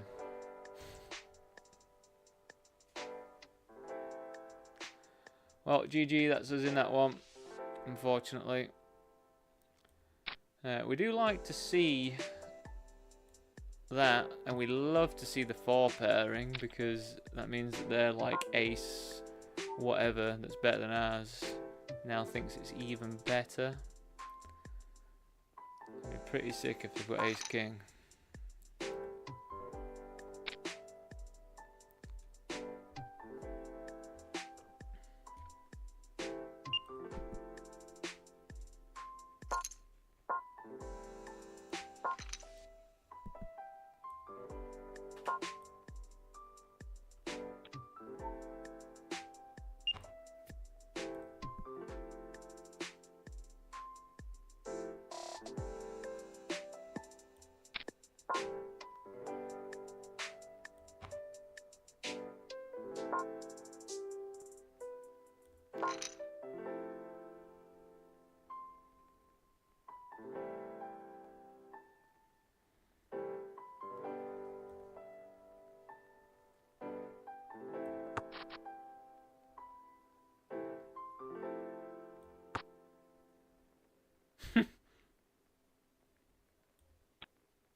Yeah, I think we just jam this.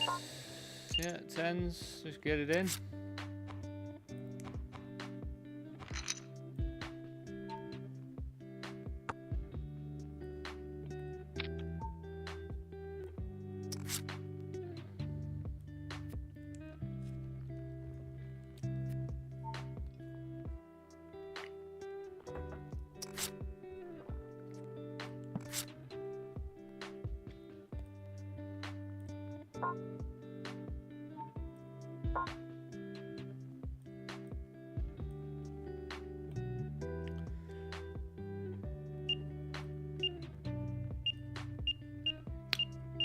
Yeah, 15 big blinds. I don't think we get away from 15 big blinds. It's just always ace queen plus, man. It's pretty annoying. I just can't seem to call off ace jack and it not be ace queen plus. Which is, you know, button, 15 big blind rejam. Like, it's never ace 10. It's never even ace jack. It's just always ace queen, man. It's just pretty frustrating at the moment because there's quite a few different ace x that should be jamming there. I just seems to run into just ace queen plus.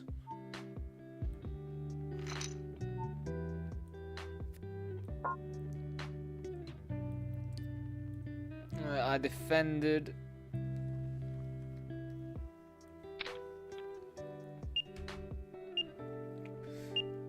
I don't know why they've checked, so I think I'm gonna check as well.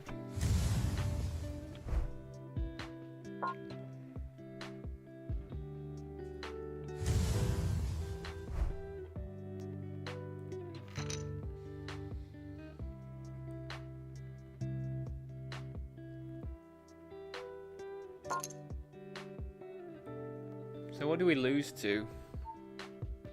Kings? Which, I mean, we've got blocked pretty heavily.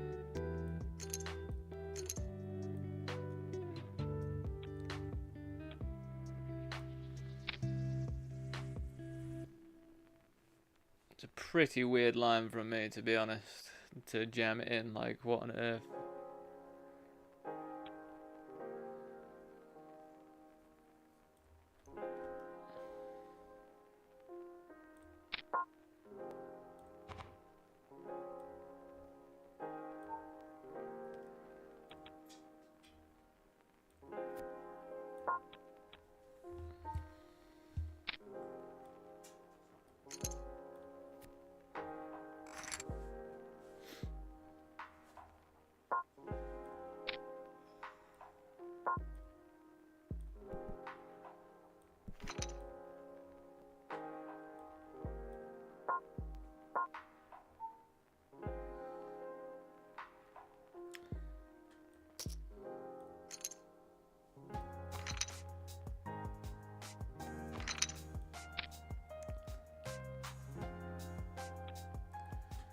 Full of crap. Maybe I just have to check call there instead of raising. I just know people just don't bet the river though there, like even with like no one bluffs it, so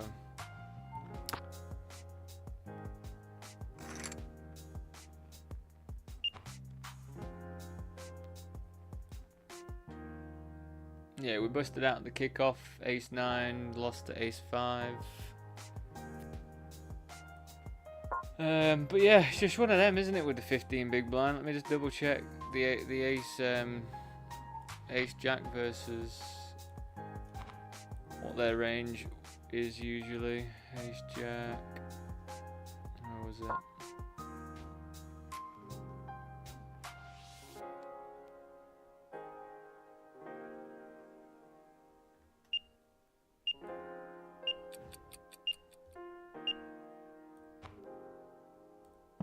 It just always feels like I'm just running into ace queen plus there, which, you know, like some days it's not gonna be, but definitely feels like it a lot at the moment.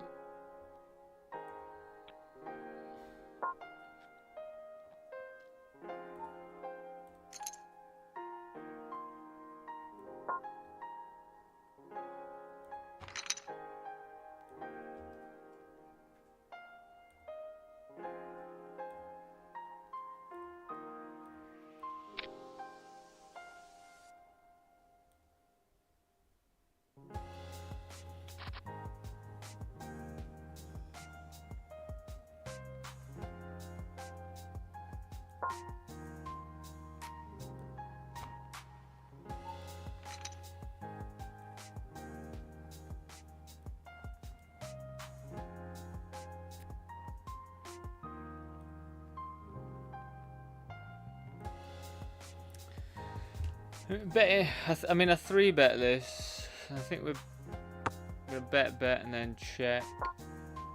But luckily we didn't have to.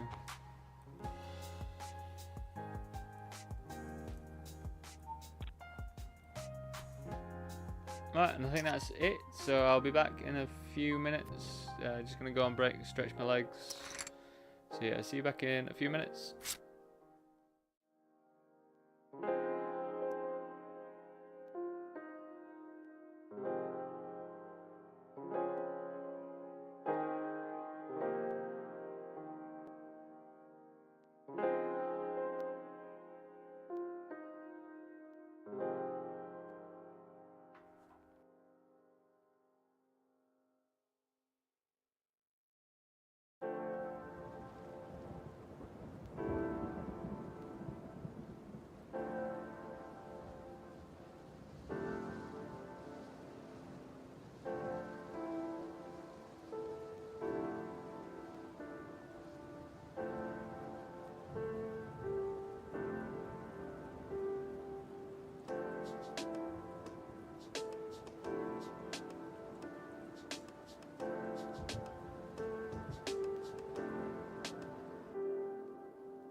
Right, welcome back everyone. What we got going on? God, that was a rhyme, wasn't it? I didn't even realise. Okay, so the $22 on party has just popped up. So that'll get going soon. But that is the last one, well, like the latest game that we're registering. Party poker tournaments, I do always find party poker tournaments to just, they seem to, I'm not sure if they actually do, but they always seem to like be quicker.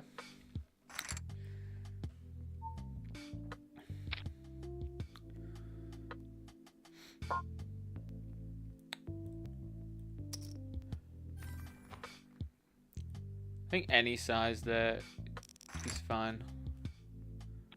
But I think off the short stack, I mean, with the draw on the short stack, I don't know. I think any size is pretty fine there though.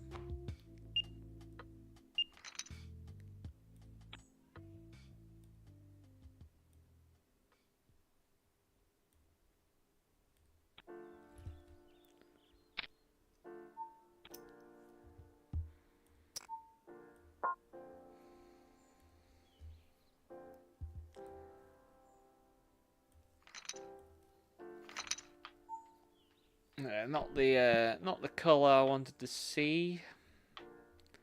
Big blind has a lot of that. I don't know what that's supposed to mean.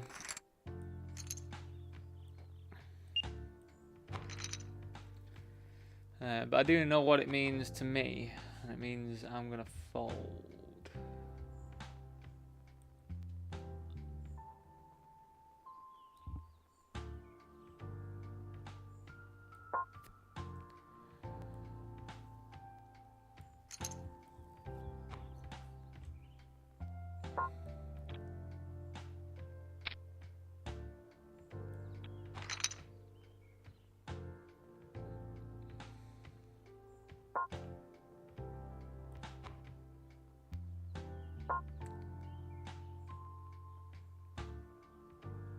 Cool, we're only 3 off the money.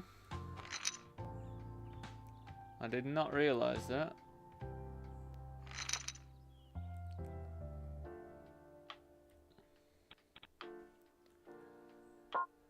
Let's try and slink into this money and try and win this one. I haven't won this one for a while. I like winning the $11 rumble. One of my favourites. Sometimes I just go through. You know what though? I find that I go through patches of good variants on different sites, and then if I'm not having a good patch of variants on one site, I'm really not having a good time. So I feel like I'm coming off of my good variants on party poker, and hopefully it's moving towards something else. I mean, it can go to 888 for the time being, but come September, come WCOOP, I'll happily take the run good to come to PokerStars.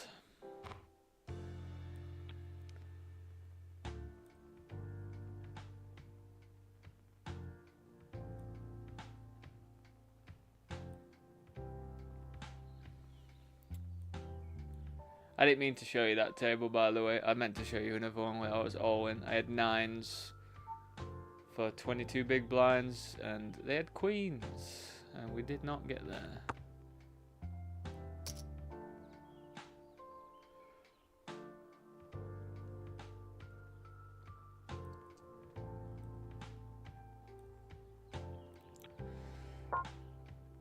Maybe a tiny bit too liberal with the bigger stack next to me. But here, we just get to barrel. They're not going to have any of this most of the time. Yeah, could definitely have spades though, and if they've got spades, they're going to check raise.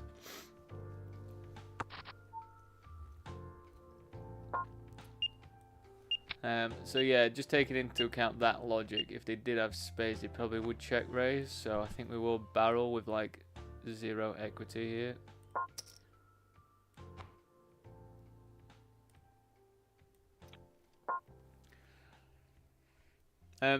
This does look quite small, but versus their stack size, like it does look like I'm just gonna set it up for a jam.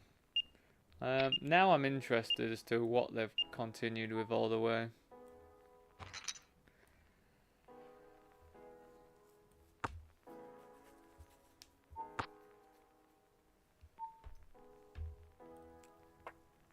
I think I just have to go for the bluff here, I think.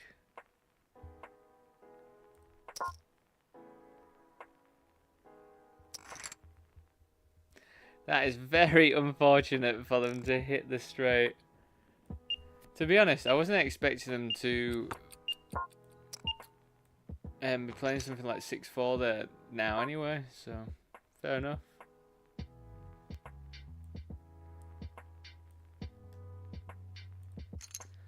Fair enough.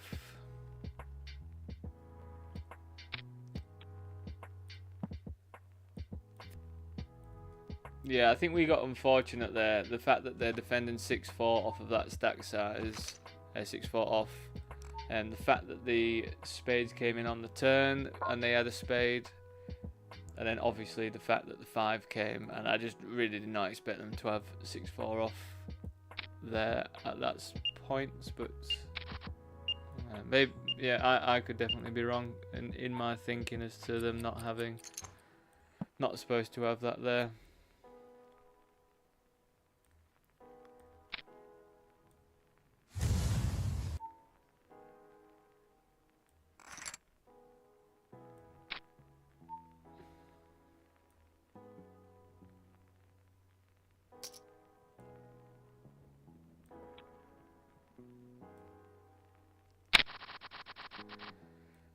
But yeah, as I always say, if you do play cards in chat, do let me know, because I do love discussing hands and what people would do and stuff.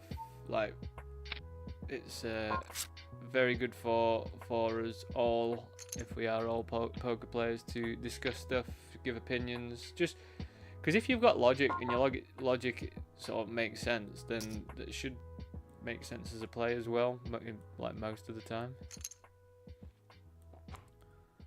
So yeah, definitely don't shy away from telling me if you thought that was a load of crap, if you thought it was the best thing in the world, if you thought my logic was stupid. Do let me know. I'm not claiming to be the best grinder in the world by any stretch, but I am trying to learn and improve. That's all you can do. Pocket nines, definitely gonna raise this one. Because it's about we do get to raise a bit bigger pre-flop. I am absolutely happy to call this off if they jam as well.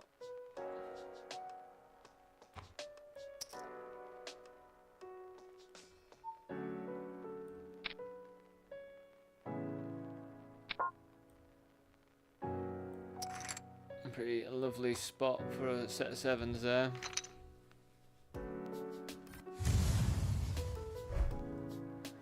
That's the 1650 bounty.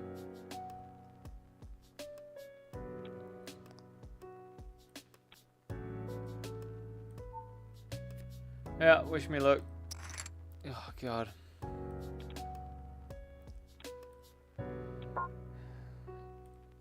Nice. Always nice to suck out there. But yeah, I think I'd be calling that every day of the week. Anyway, 40 big blinds or whatever. Pocket nines.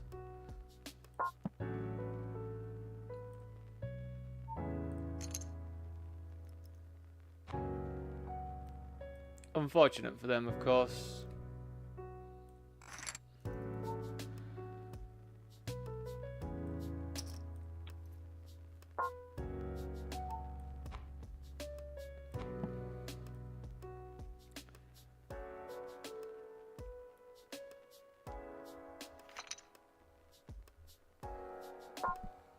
Alright, so the SPR here, stack to pot ratio, is what, like 0.6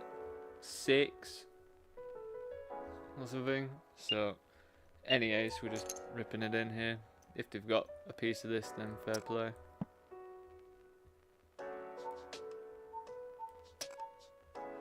Even if they do have a piece of it, like, We've got 2 overs to whatever pair they have in most cases.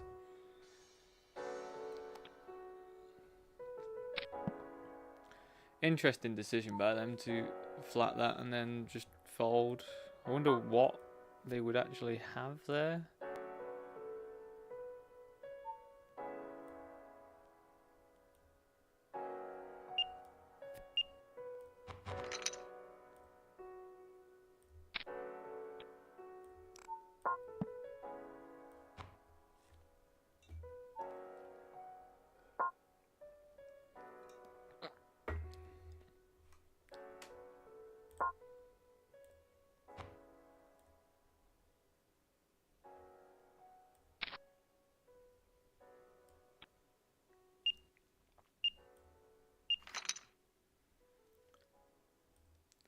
So yeah, I think I lost a reasonable sized pot and then have literally had no hands at all, and we've dwindled all the way down to like 4 big blinds.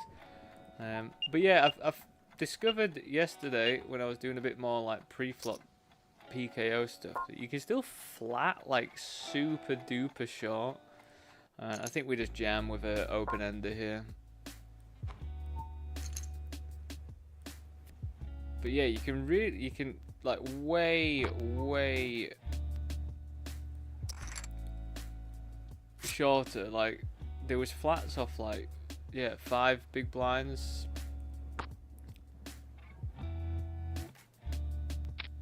GG's. So is that one?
I think other people are gonna have a few more ace X. Like I think. Ooh, God! I think this is a spot to show. Let's move around. I'm probably just gonna check back with this. But here, I think we just have to go with this one.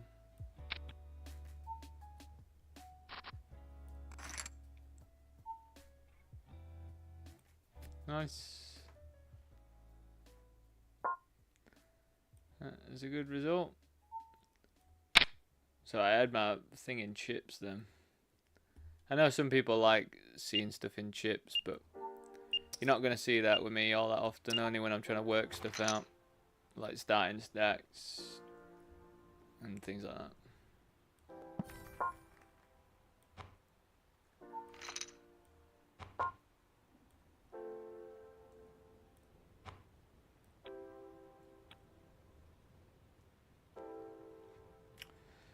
God, it's quite the substantial bet on a monotone board.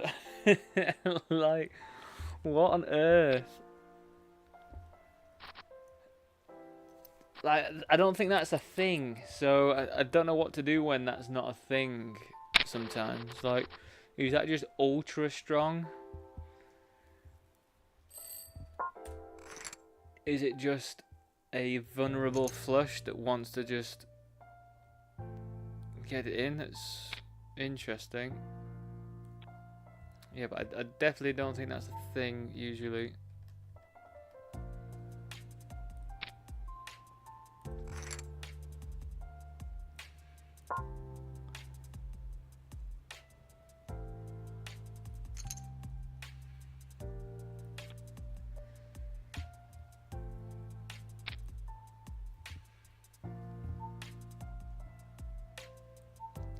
A bit tough with the ace high board because it's like I have to bet there. If not, it just looks pretty suspect, I think. I have to make the range bet, and they've obviously not got one.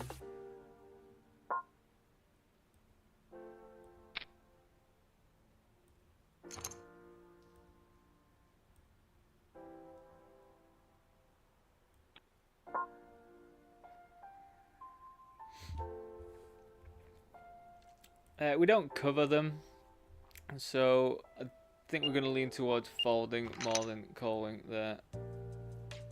If we covered them, we'd definitely want to come along, but pocket two. God, pocket two is a bit awkward if like 4 big blinds jams. I'm not gonna lie.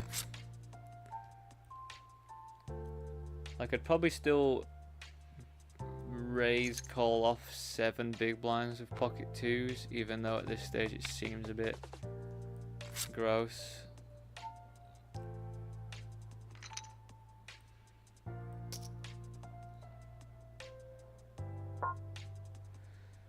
I think I'm getting the right price to set mine here, even though it looks pretty weird.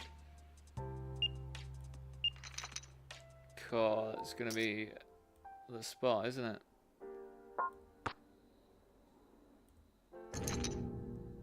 Do not hit an 8. Thank goodness.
I feel like it might have been a bit of a mistake for the person to just flat those 8s after the jam.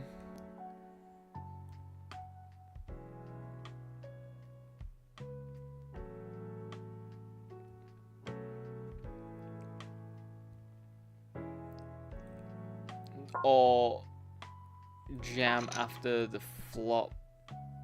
Not just the fact that I've got a set of 2s, but I think the board was just pretty dicey, especially for 8s. Probably want to just check it down and check it through. Don't really know what you gain from doing what they did there, to be honest, but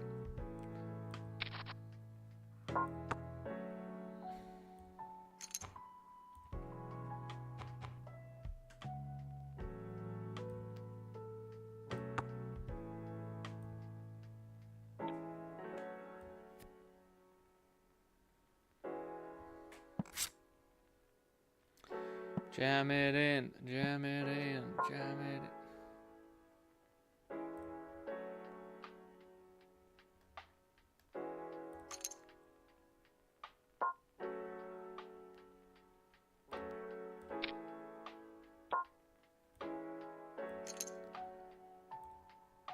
Well, it was not a sick old cooler. Do not put a queen up there. Oh, thank goodness. God, it's a $37 bounty as well. What a setup for them. It's unreal. That's unreal of a setup for them. Unfortunate.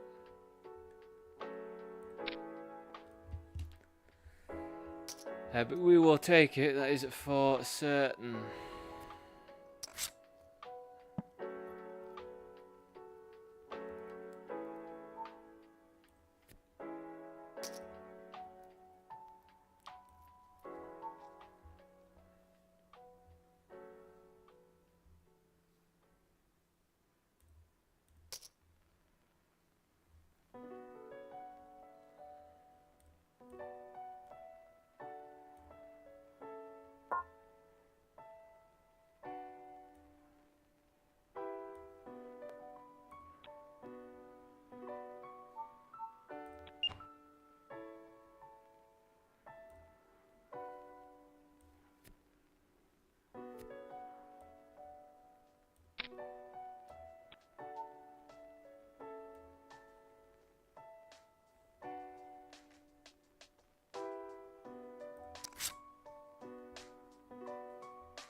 Versus under the gun, I wasn't gonna jam that ace 2, by the way. Just so you know. If you don't know, now you know. No. If you don't know, now you know.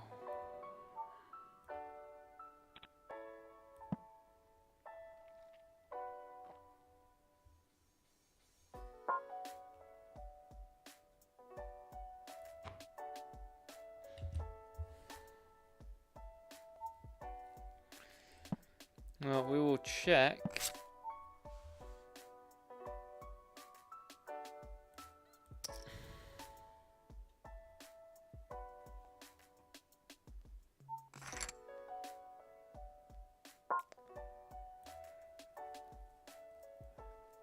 I don't think we call here. God, it's such a cheap price though, but yeah, I just don't think we do. I need to remember what my coach said. Chips are more valuable at this stage, so don't just be willy-nilly spewing off your chips. Even for big blinds.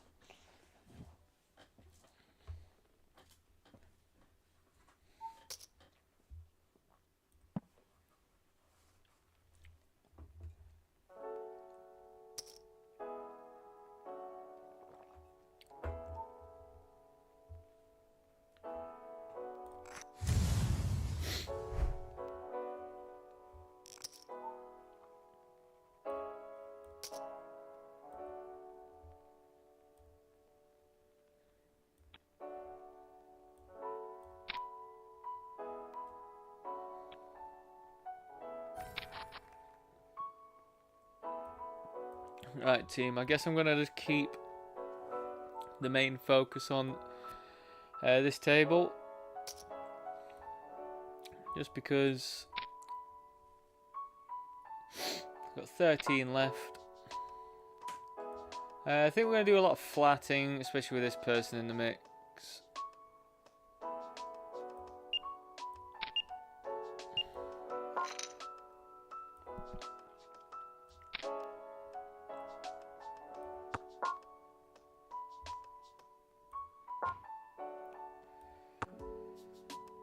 We have a double gut shot, don't we? So we're not really going to go anywhere. Definitely pretty dicey though.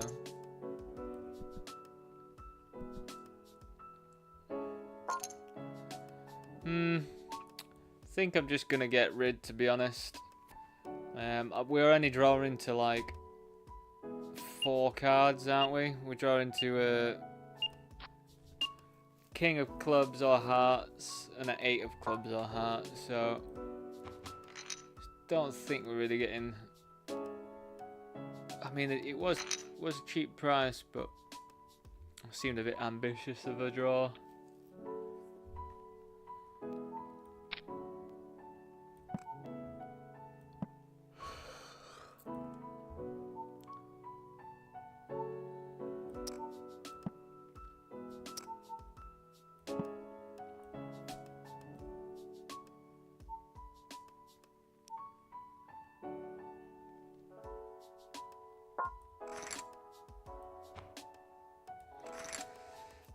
How on earth have they got 78? I mean, I have had a tournament like that in the $11, where I had like 250 or something on top of my head, which is pretty nuts. Let's go to not stars party, where we're just gonna jam this in. Pretty straightforward.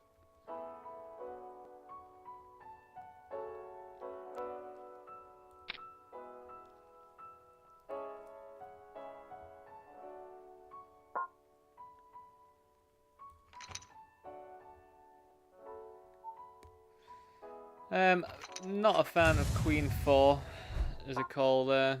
Seems pretty loose.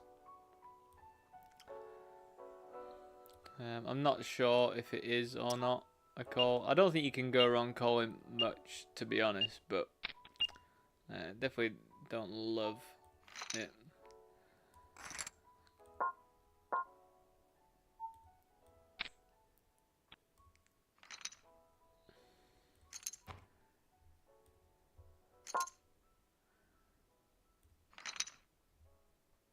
of an overplay with jacks there.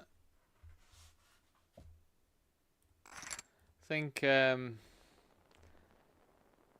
even if they were sort of like trying to represent the flush or something, you'd want to bet a bit more, wouldn't you?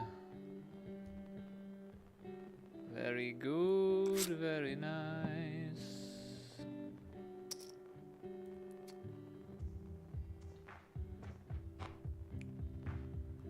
There's some decent spots in this $2.20. Unfortunately, it's just the $2.20. It's not one of the bigger ones. But we'll take our run good wherever we can.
Party Poker is loving putting me against the same hand recently.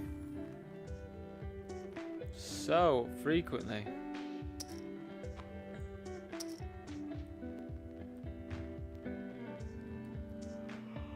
Oh, crumbs. I knew I didn't sleep all that well last night, but it's just starting to hit me now.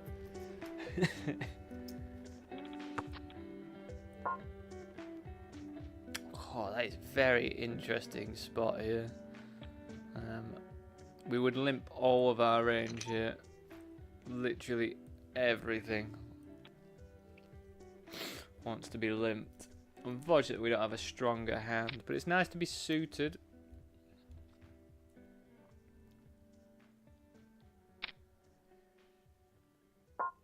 It's pretty nice to actually have the flush draw now.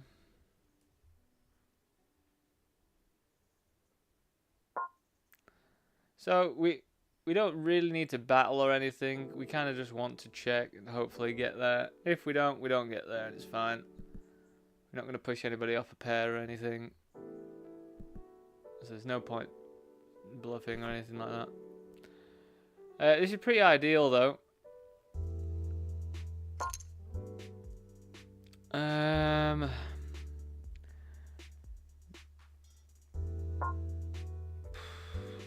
You've got to think we have limped, so I think I've got to be cautious of like Jack 3 of diamonds, King 2 of diamonds or something. So I don't think I get to raise there.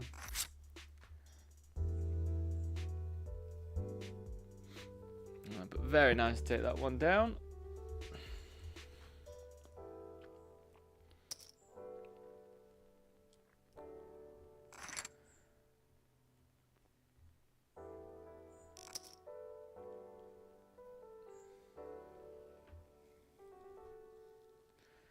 And now I want them to jam, them to re-jam something really wide, and then for me to call and win the whole lot.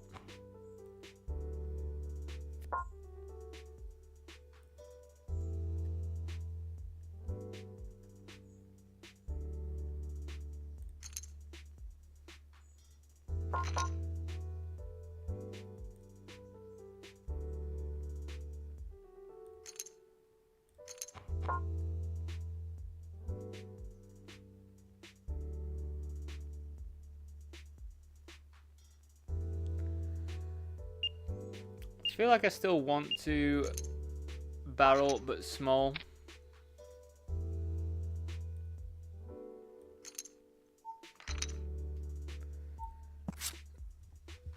They have shown to be a bit loosey-goosey, so if I could just milk out King 6 offsuit they had. So, you know. I think I'm going to be... I don't know. I mean, I guess I am going to mark them.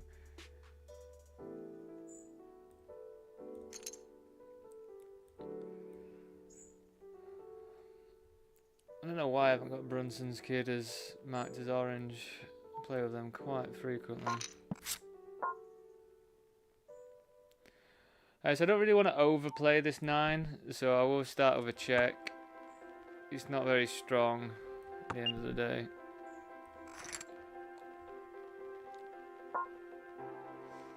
Nice that we blocked some stuff like 5-6 and that though.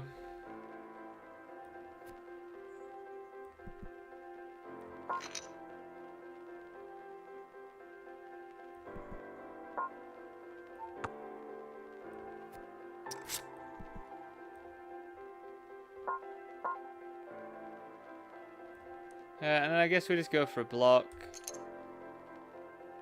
Now, hopefully get some value from, like, I don't know. I guess 5x is in the mix there.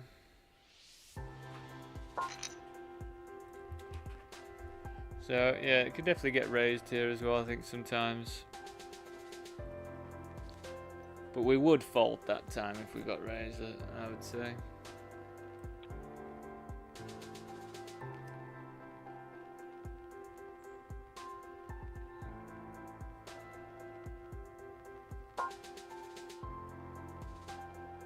I would love to play some more pots with this person, but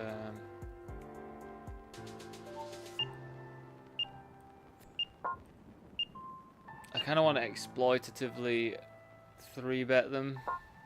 Or maybe I need a stronger hand.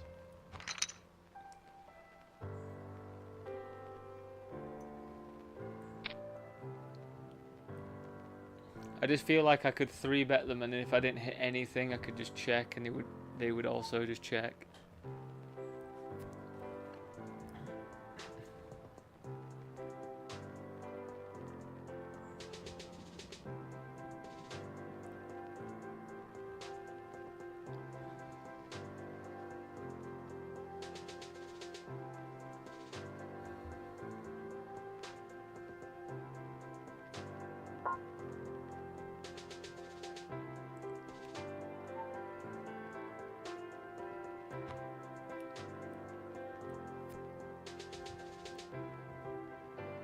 I mean, I don't know what they were thinking with that move there. Like, if you're going to represent the flush, you have to jam.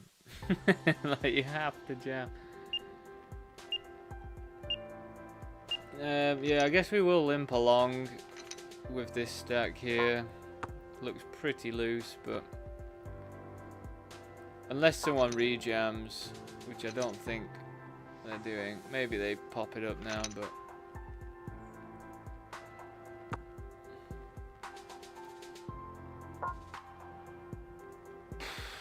I mean, I've got a gut shot and it's less than pot shove.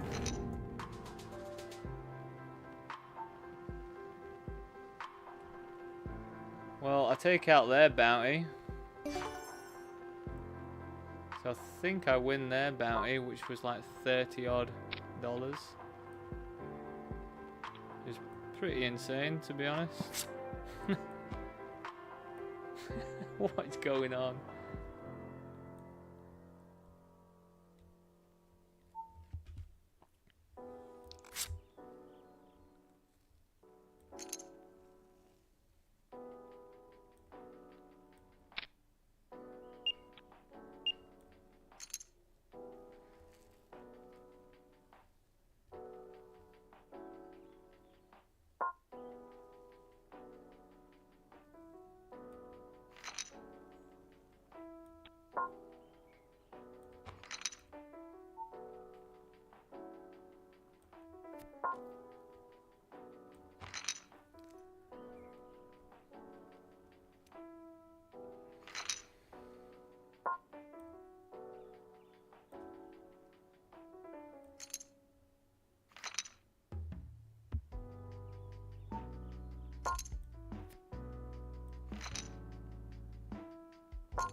Honestly, just trying to milk them as much as I can and then finish them off.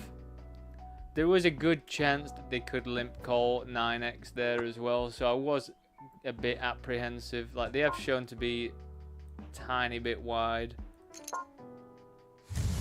in some instances, so I think being cautious, not just ripping it in, is also pretty fine.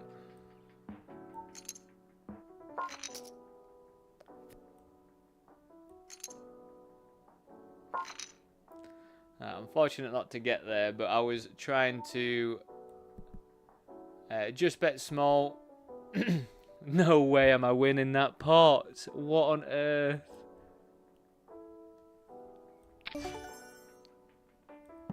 They had Jack 9. That is insane that I just won that pot there. It's absolutely insane.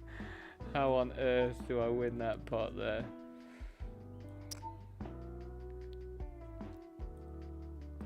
Outrageous.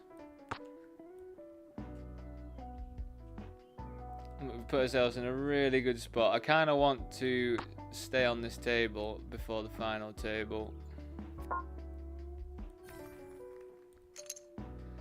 I'm just going to be isolating. Brunson's kids are going to find it hard unless they've got nuts to do anything. And I just want to play as many pots as possible with this person.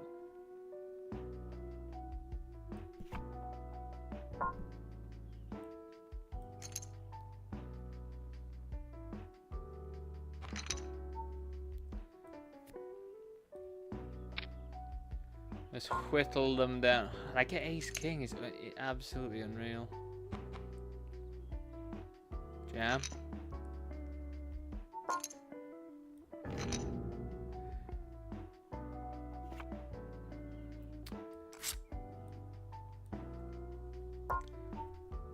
Not much you can do there.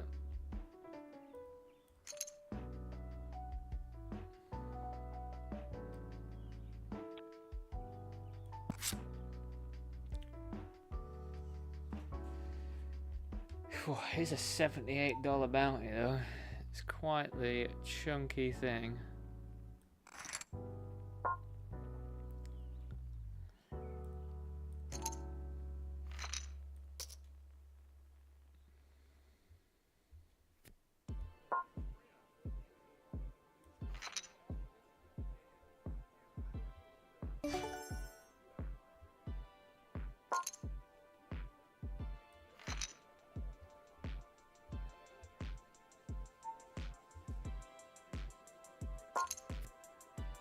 So they size up on the river, which they haven't done unless they've had something half decent. And plus, I mean, at the end of the day, I've only got a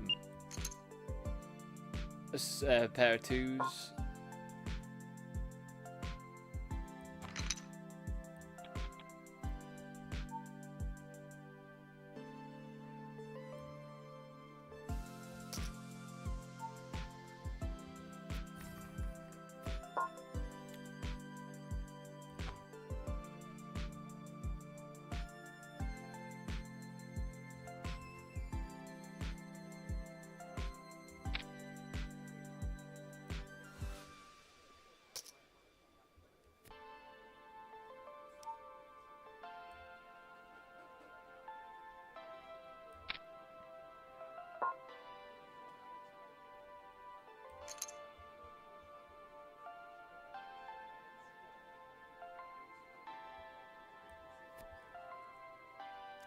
into a decent jam, because if you think about what sort of hands would call me, stuff like ace queen would call me that we do alright against. Pocket 10s will, pocket 9s, pocket 8s.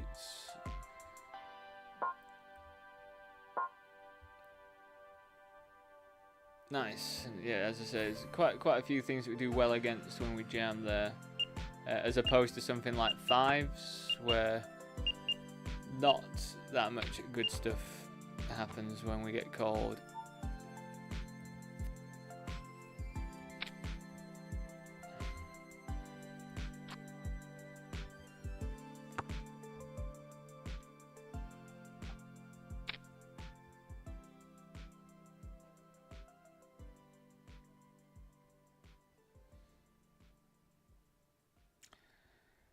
God, it would have been me this one, wouldn't it?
So this was three-way, and they led the flop.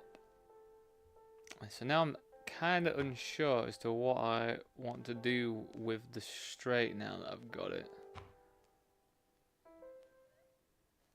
I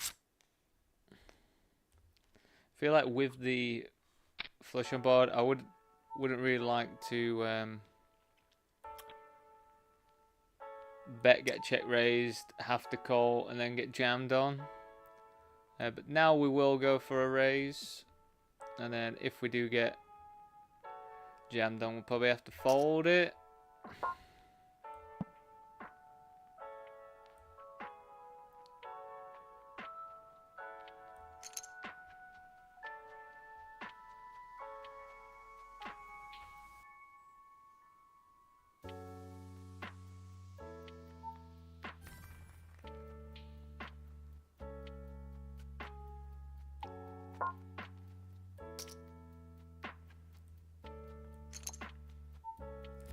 They call me there. They had two pair, they had 5-4.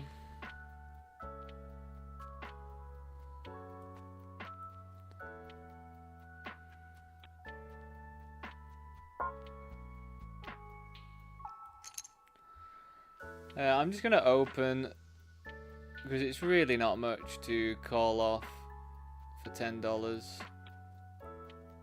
And I don't want Brunson's kid to be able to go after it, to be honest.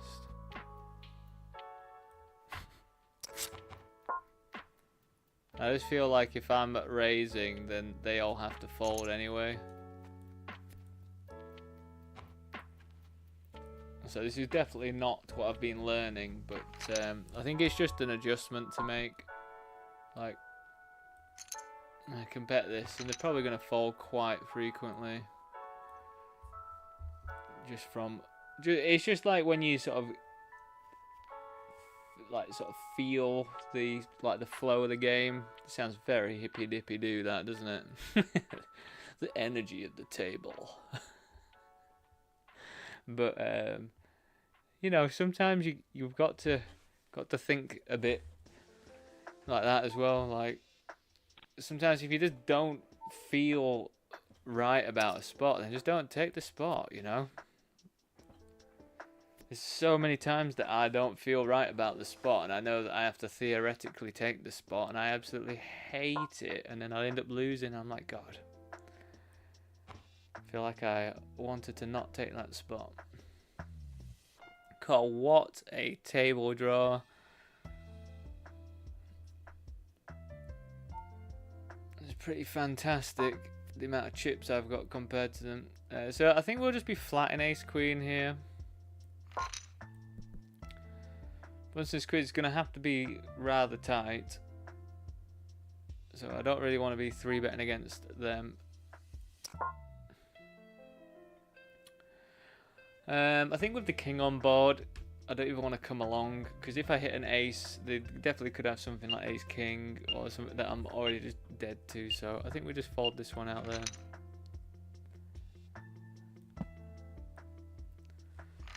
But yeah, you have to take into account, like, this player, this player, this player, and this player have to be pretty cautious just at the moment, whilst everybody else plays.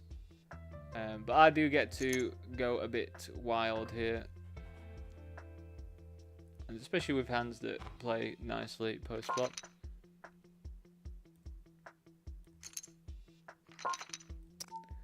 That is unreal.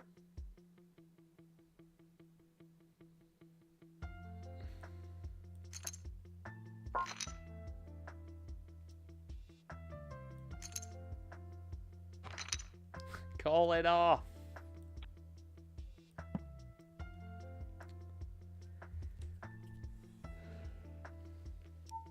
I think it was a bit dicey going that small on the double flush draw board, but I didn't really want to scare him off. I think the ace sucked on the river, to be honest.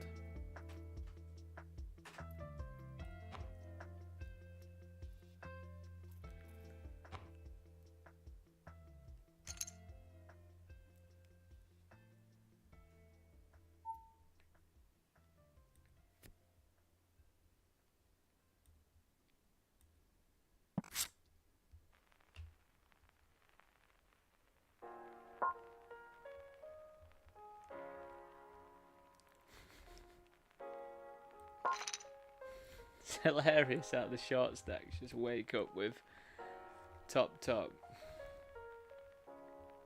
But that's good. Evens out the evens it out even more, which is fantastic for me.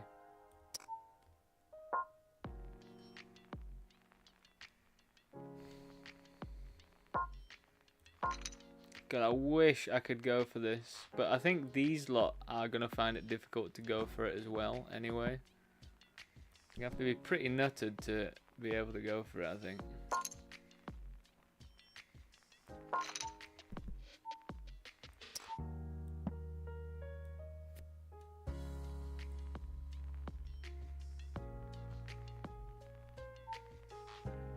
I think Queen 9 is fair enough.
I'm all in the eliminator as well versus jacks. Can we get there?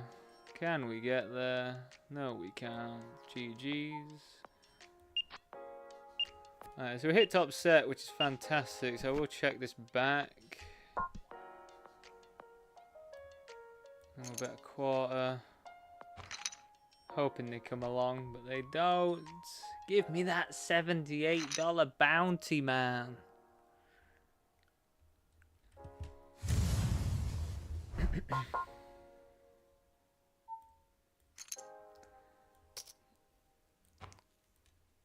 Just gonna ISO, you know, at the end of the day it's 3 big blinds, so I can just run it with 9-7 off. God. Now I can't run it. That's God, I'm getting such a good price, but I just can't call. They're gonna be pretty nutted there, aren't they? Don't say I would have won it. Oh my god, I would have won it. But don't be results orientated, Dan. It's absolutely fine.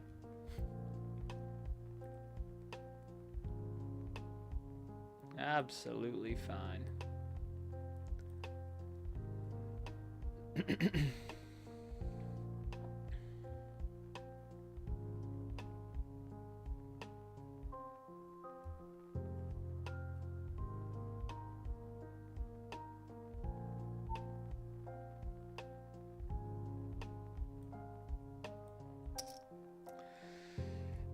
So I can check or bet here.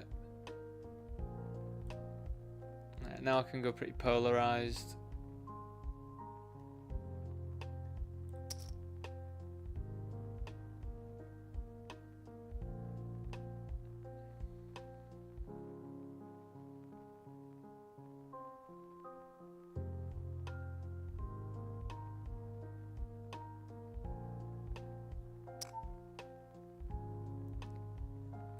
And then what do I lose to? I mean, I lose to sets.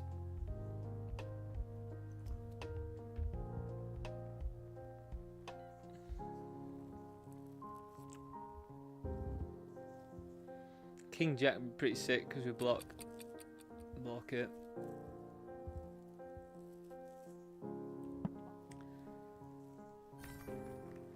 I think I was going to go for a check call. I think betting so polarized on the turn sort of really strengthens their range. So let's just have a look what they actually had. Interesting. Okay, so they had 7-6 of hearts. So they had a pair with a flush draw on the turn.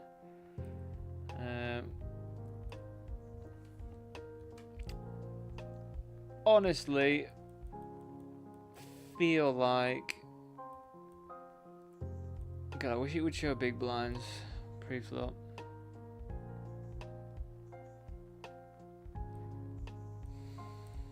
Feel like at this stage, I think it's okay, but maybe a touch loose to be flattened. 7, I don't know. But I think it's alright actually. Anyway, just gonna go, just head to the toilet and be back in a few minutes.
Right, welcome back everyone. Let's see if we can see this one out. Yeah, pretty much any ace-x now, I believe I can just open pretty liberally. Definitely not going to call off things, but we'll definitely open them liberally. With this setup, this table dynamic is pretty good for me, isn't it?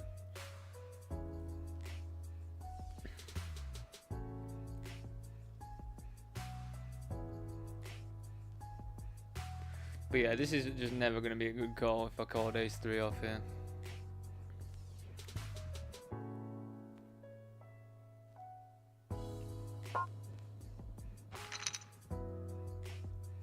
Cool, would have been a dicey old flop with the ace of hearts as well.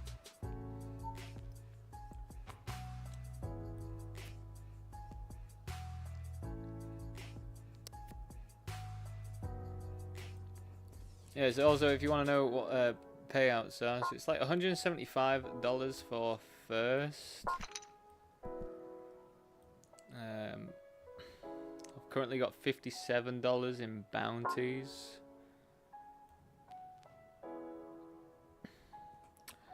So interesting that they check back here. I wonder if I ever get to this bet this. Maybe I'm over bluffing in this spot. Definitely don't like the ace here, but you'd think they would be raising an ace pre. I'm definitely really surprised that. I don't know. I just don't really know what to do with limps all that often, to be honest. I just find limp ranges to be pretty difficult to work out because they just vary so much for different people. So on an FT. Just gonna make a note. On FT short, limps J10 off.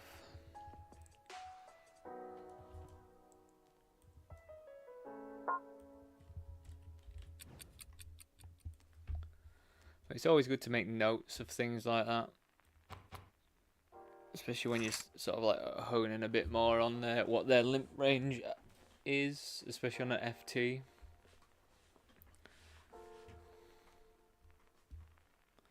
Final table, I mean.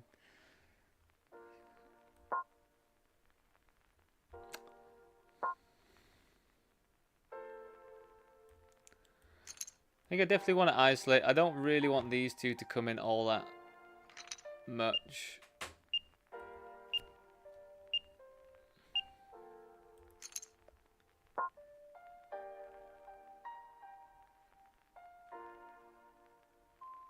Yeah, I mean, we've got a pair, so, you know, if they come along as well, fair enough, whatever.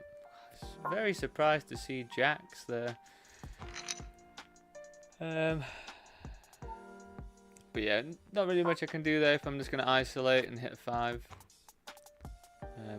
Yeah, was not expecting to see pocket jacks at all there. It seems pretty odd, but yeah, still in the chip lead.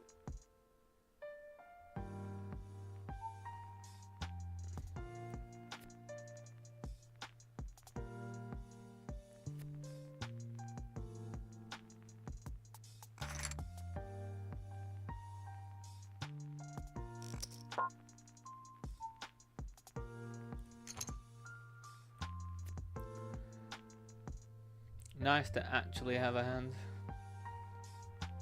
to try and go after this bounty with. So you got to think, like, the bounty on their head is like more than the current cash.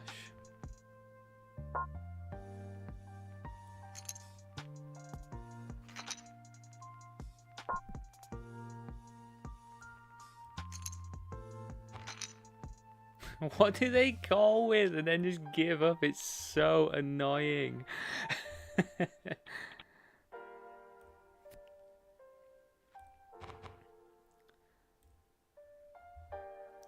So yeah, like I do appreciate there's like a formula to work out the value of the bounty and stuff, but I do quite like Tonka, his sort of like approach to them, which is a bit more aggressive. We will raise this to isolate. I don't think I can raise this much to isolate though. I think I'll have to go with just the min click.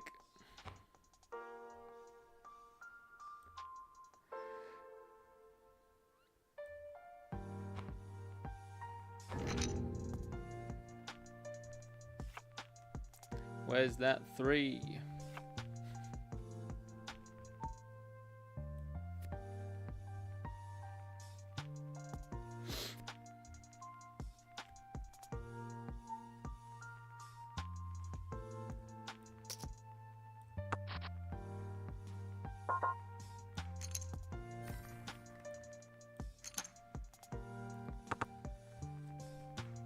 Again, that spot just unfortunate to be dominated there.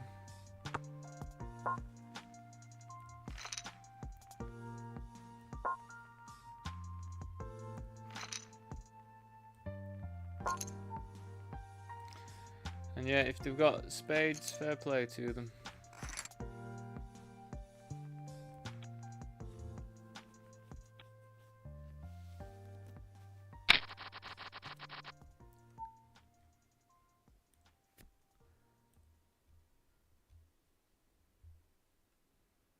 Yes, we got it.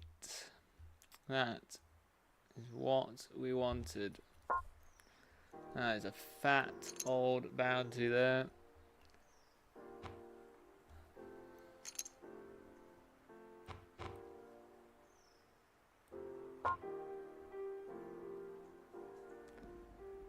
So yeah, let's just check now. I don't want to snap folk. I do want to make it look like I've, you know, like I do actually have some sort of decision. So we've got $96.57 locked up in bounties now. $32 for first, $32 for the next person that gets knocked out.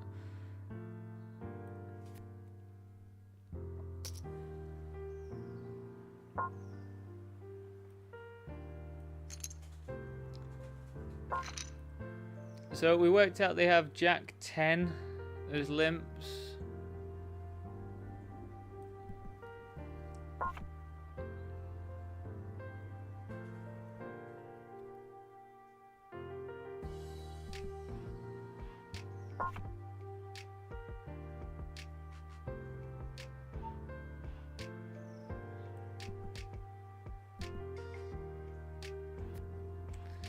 So let's see what they've got this time.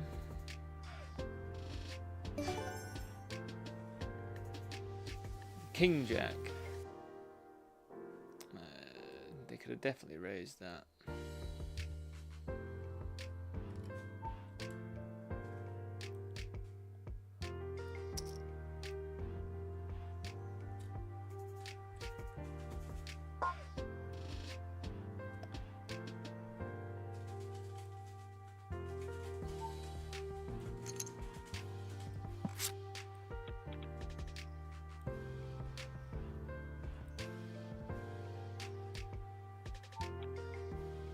So they actually are min raising now, which is interesting.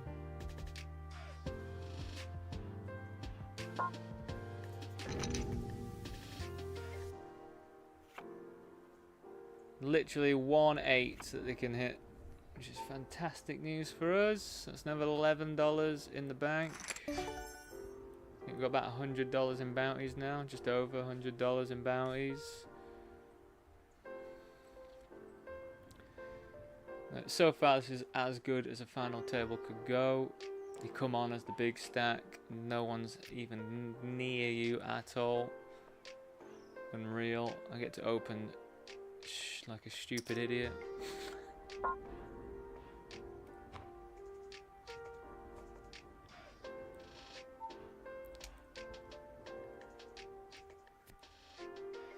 So we've locked up $42.30 now, so that's what we're going to get if we get knocked out next. And yeah, $102 in bounties. So yeah, just going to be opening pretty much everything now, put people under pressure. If people jam into me with some of my...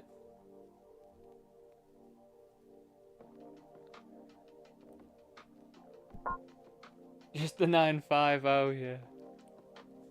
And then we just bet small. If they continue, we then just give up.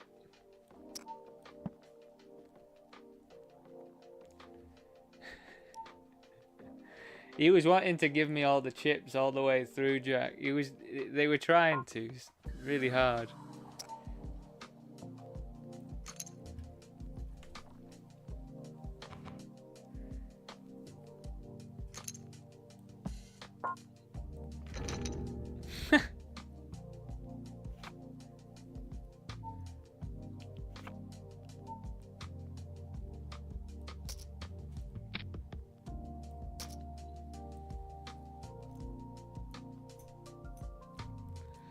Not much I can do there.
Brunson's kid is pretty solid from what I've played with them. I feel like I haven't played with them for a while.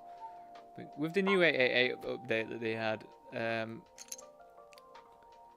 find it tough to read this sort of player names now anyway, so...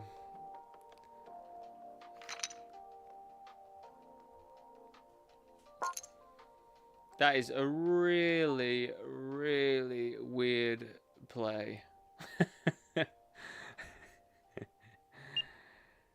I just can't envision, if you had an ace or a king here, why would you ever do this? You'd want me to at least bet. You're not going to get any value from me now. Like, it's just, it's unreal. Like, I'm going to stab at that 100% of the time. Makes no sense.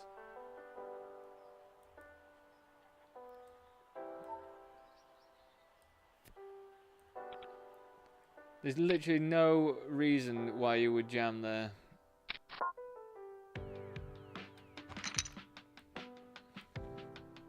God, I should just play every pot, shouldn't I? Would have had a... What would I have then? Like a steel wheel draw with the...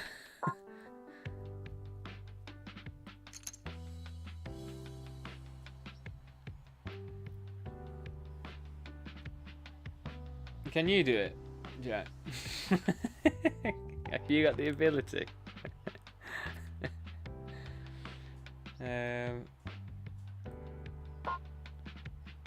FT.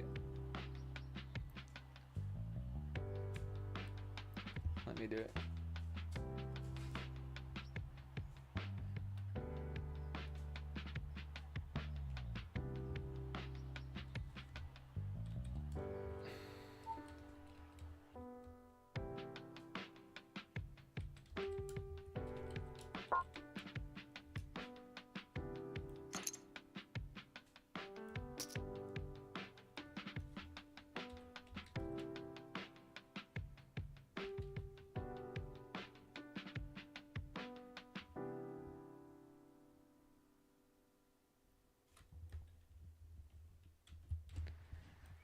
You think that's enticing enough, Jack?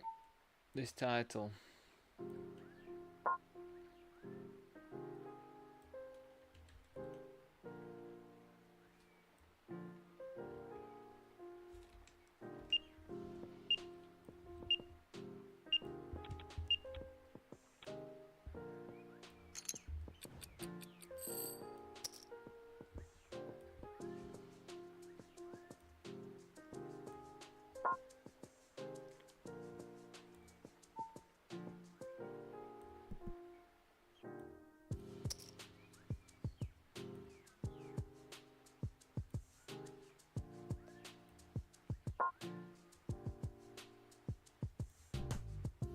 do I change the title name on YouTube now?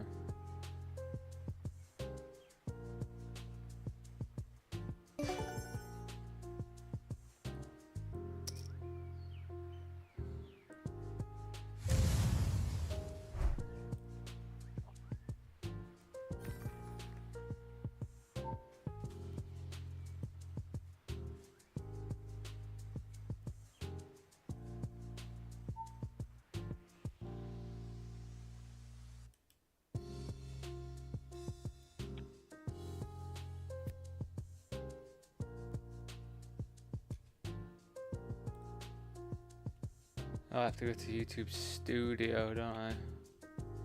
That's how I do it. Live.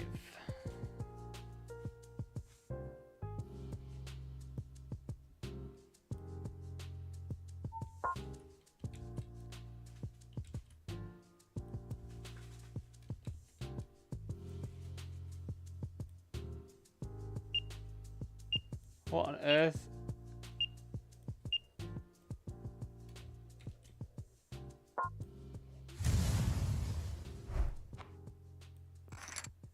CJ, I cannot do this whilst I'm playing live. I can tell you this with like more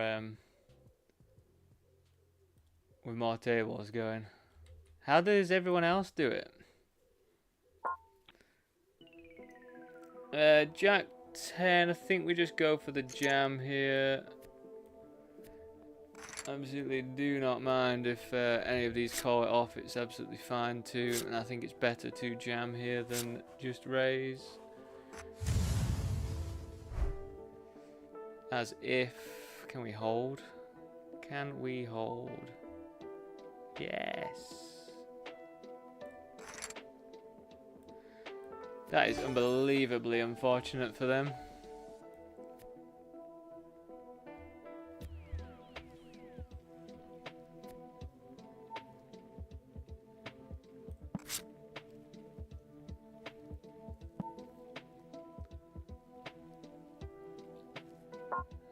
Yeah, I guess we just rip this in as well.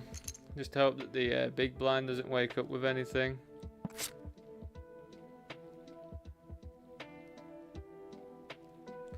It'd be pretty unfortunate if the big blind woke up with something there.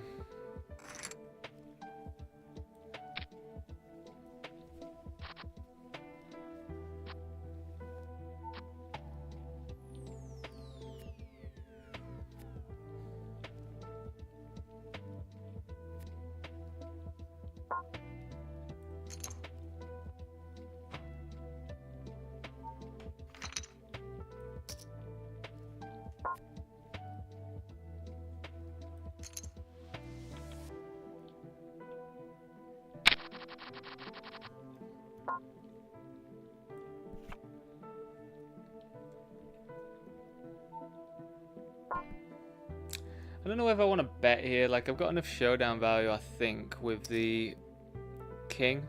And I kept their range pretty wide by only betting one big blind on the flop, so they could have a lot of floats. But I don't think they're going to have an ace all that much. But then also I'm not going to, and they probably... Andre Brito is a reg, so... Of course, it's like one of the combinations of ace-x that's not going to raise pre-flop. So, I'm glad I didn't go for the bet. Glad I had a king next. But yeah, OJ Brito, I'd say alright player. Probably. So I've seen them do some funny stuff in the past, but I've also seen them crush, so. But I think everyone's like that, aren't they, really? It's easy to crush when you're running good.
I think nice to have the ace of spades there. Just because that blocks some strong flush draws, of course.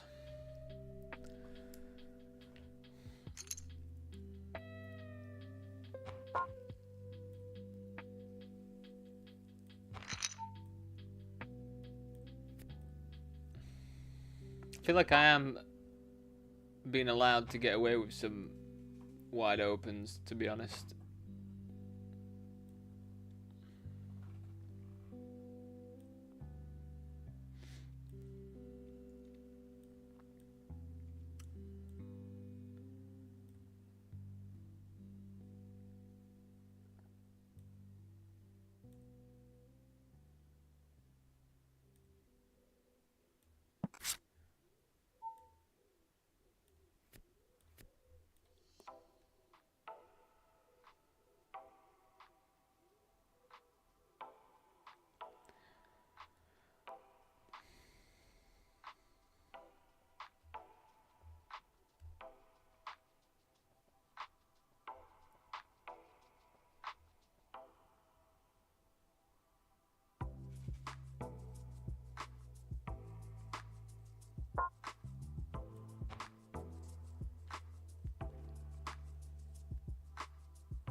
I don't really expect them to have many twos here.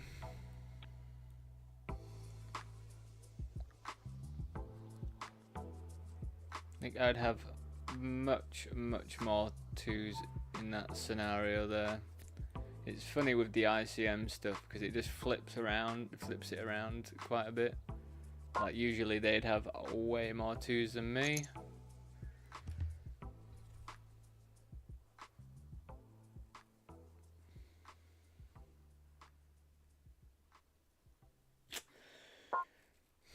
So Brunson's kid, what's he gonna jam here? Sevens, which is not very good. Sixes potentially, which also isn't great for us. Lots of better ace X. Not many worse ace X. So I think we've been that one.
Do I call this?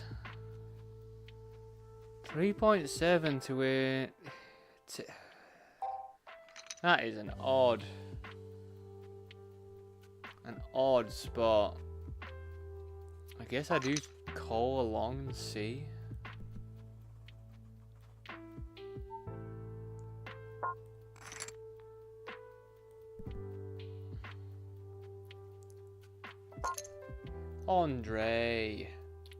Andre, my man.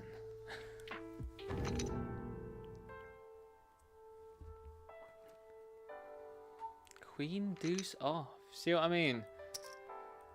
Play with him a lot. That's a loosey old goosey raise there, isn't it?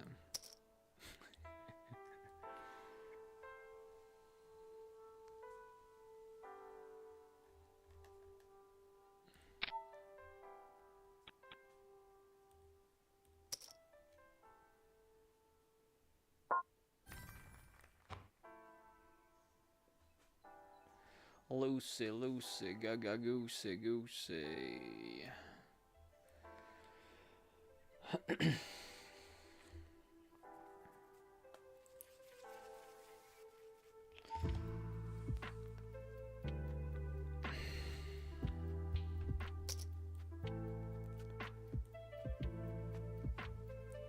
Oh my god, I just popped something in my back.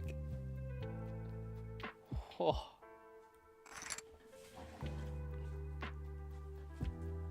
That does not feel good.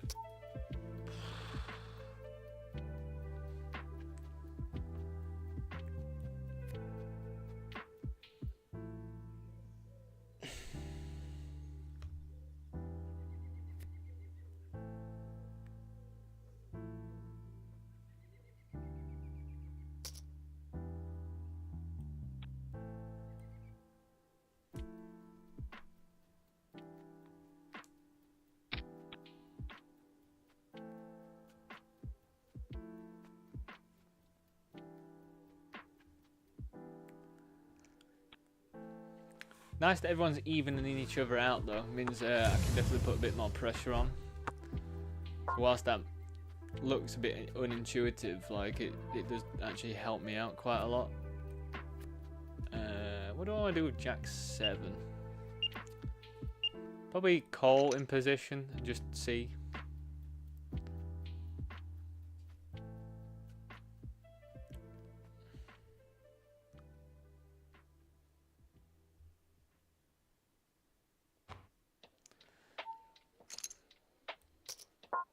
Wow, okay. God, I should just play everything, shouldn't I? Imagine if I called that off and just smashed them both out.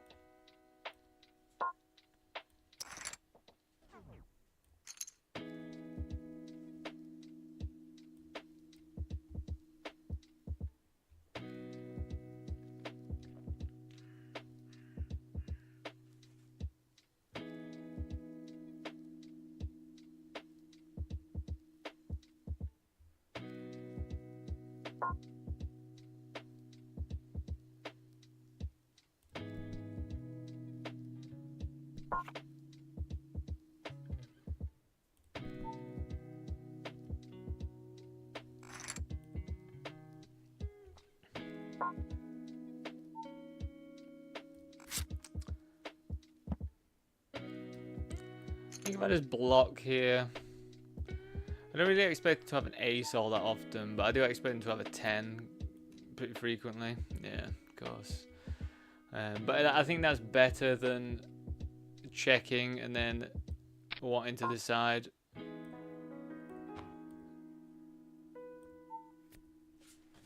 Is just make it 2 big blinds, a little block bet. And then they're going to find it pretty hard to raise that there. So I think that made the most sense. Obviously, just a bit unfortunate to for them to hit the 10 on the river, but they weren't going to go anywhere with any bets either, were they?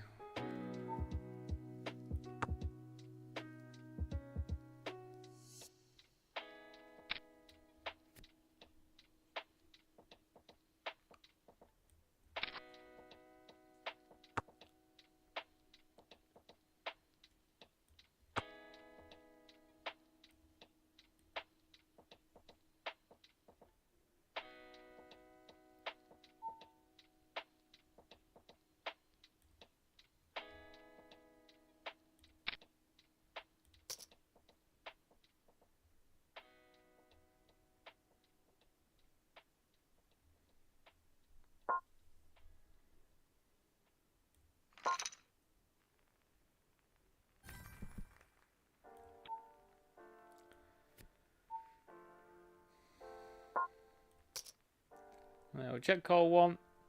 Yeah, I don't think there was any good in sort of just jamming it pre. They're going to be tight. I'm going to have lots of like ace-x as well. So, yeah, I think we do still call 1. With the clubs on board, 7 of clubs still feels a bit too weak, doesn't it, really? Like, they're going to have queen of clubs, jack of clubs, 10 of clubs in their range.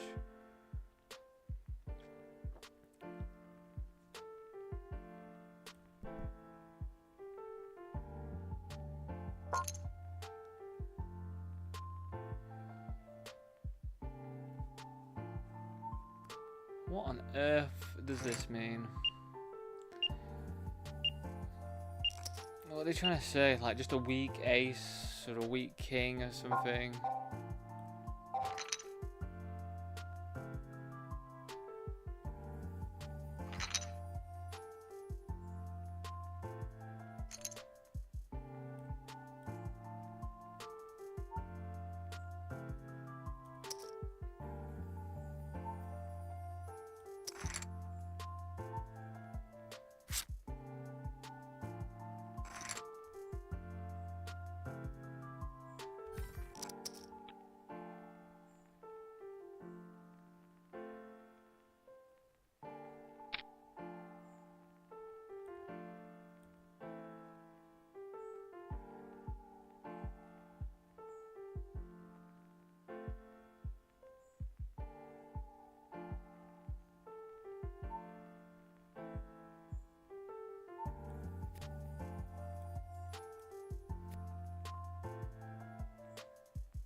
Yeah, chilling out a little bit now in this one.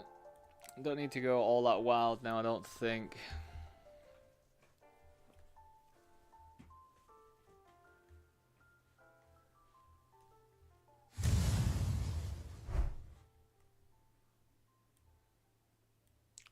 Just busted out the $22 on Party Poker. Pocket Sixers just ran into Ace King and they hit an ace and a king.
Hoping after chilling out a little bit, I'm getting a bit more respect.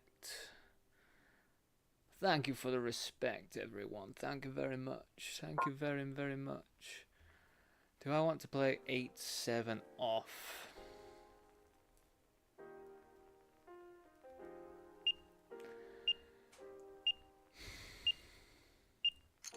Feels pretty close. Like, obviously I wouldn't if I wasn't the dumb thing.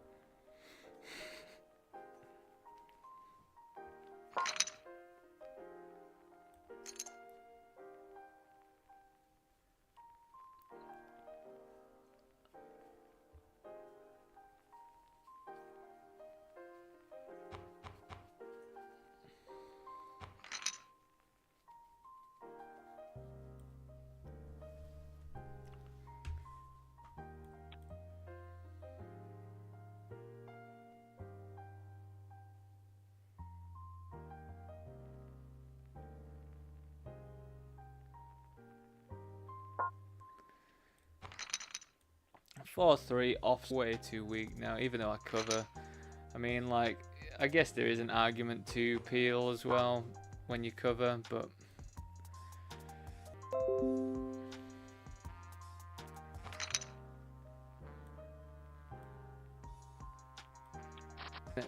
pretty strange all day.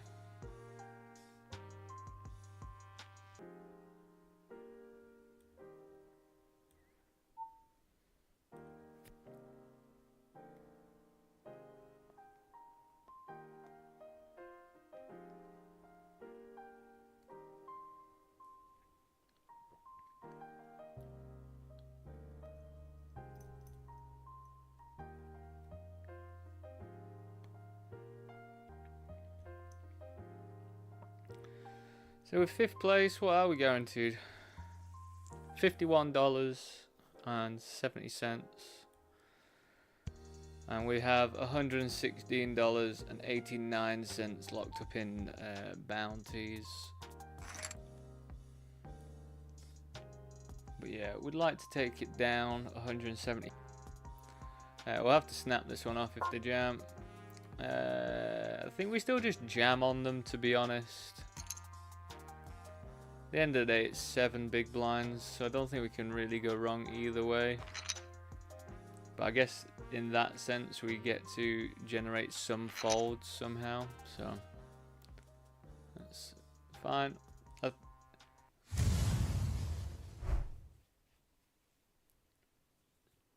Obviously, just trying to put Brunson's kid under some pressure, do that, and eventually I will get a hand that I'll just be able to snap off with, but.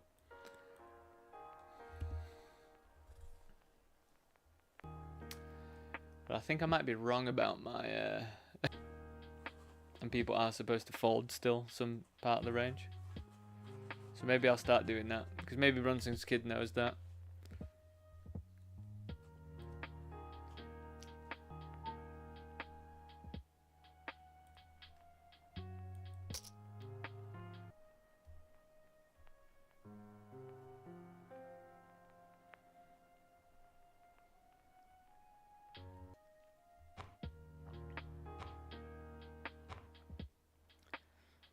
Run it here.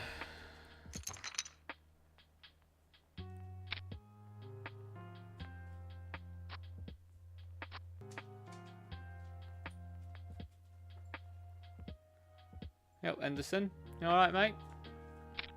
If you're just wondering why I've gone insane and started saying that.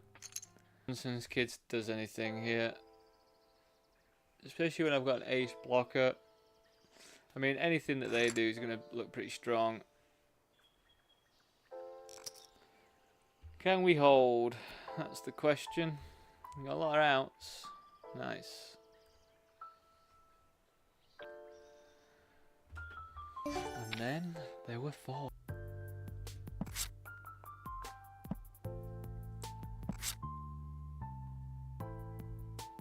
What was that? Another 10? So we've got $121 locked up now, which is pretty nice.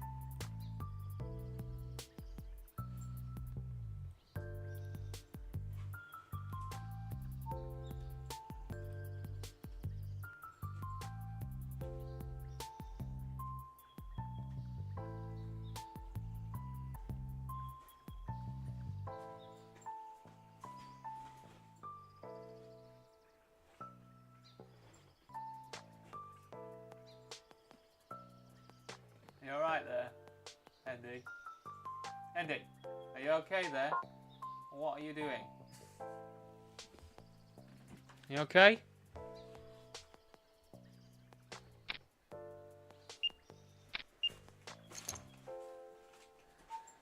Dog's really make a meal out of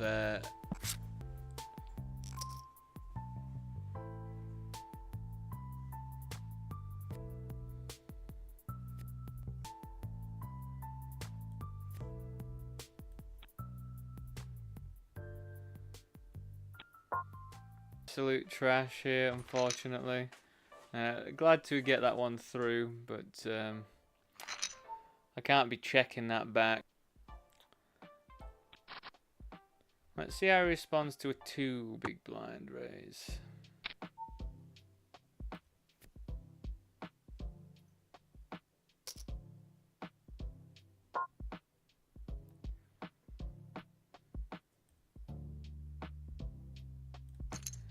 Well, we're gonna bet our range here, bet our gut shot. Nice just to get that one through. Always nice when you bet you draw and then you just get it through. You don't have to get there or anything. Ace 3. Being a spot where I would have thought you just jammed, but I think you still just do a lot of min raising. Because if I jam there, I'm only getting called by stronger stuff, aren't I?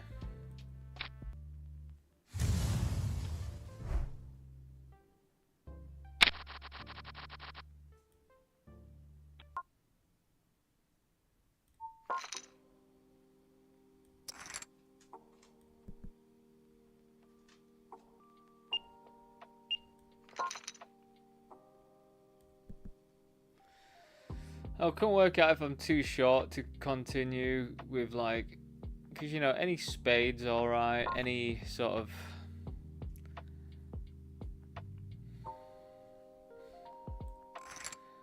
any like 9, 10 probably, I don't think. Ace 3.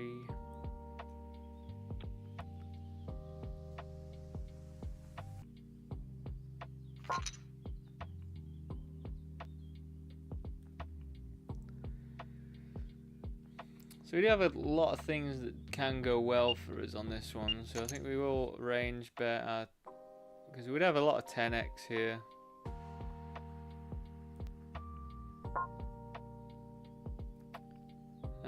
But yeah, I think it's just too short, aren't we, to sort of continue with anything? Because then anything else, I'm just wanting to like jam on the turn, like draws, and I don't really want to do that, to be honest.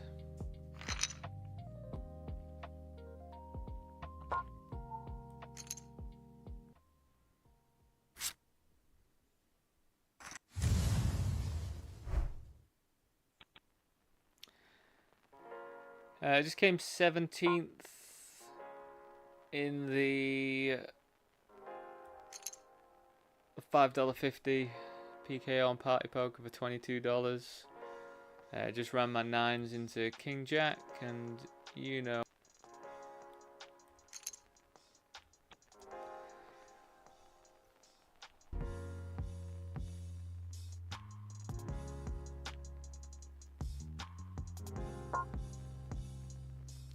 I think we will bet this because they will float pretty wide. I think maybe we could have checked that back as well. But I think I just need to keep that sort of image up of really against everyone.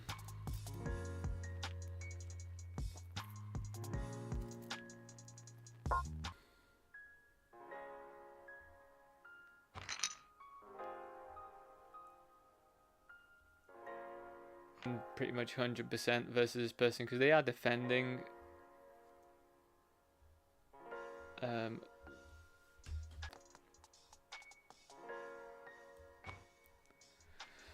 Don't think I want to open 10-8 offsuit there because I think if they were to jam, I'm priced into call. I don't really want to call it off.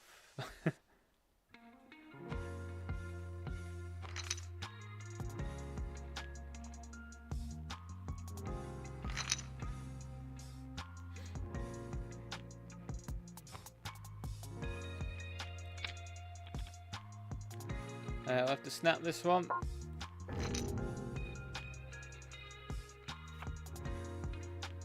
Any sevens about?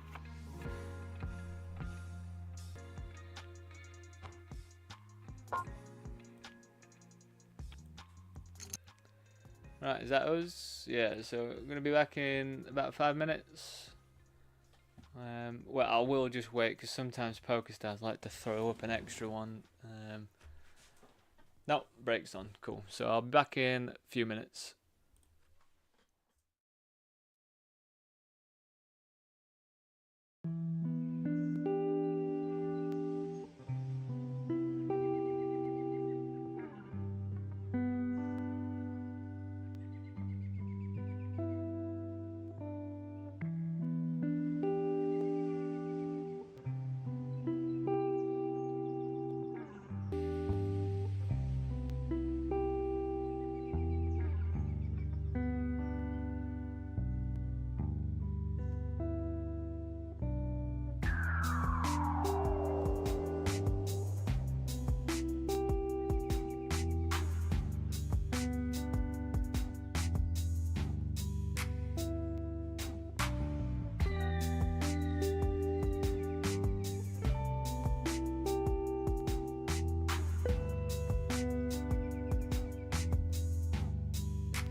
Right, welcome back everyone. Let's see if we can see this one out.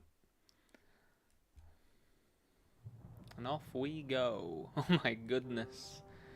The Rockets.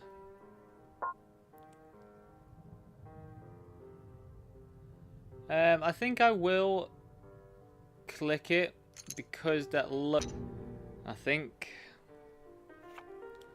we have to avoid a second 8, which we do very. I feel. Jack 8 off. Yeah, I think I do still defend this. I don't know if I do defend it actually. I know I get to defend wider, but Jack 8 off just seems pretty poor.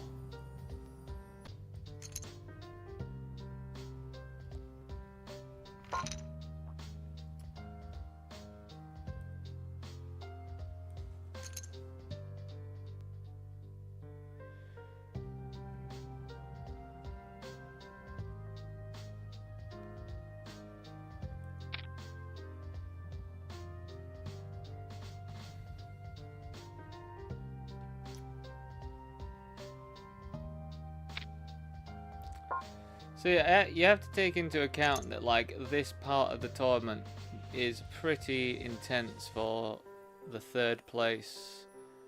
Just $12, and 2nd place is going to get 175, the same as 1st. So it does get a bit dicey for them, I think.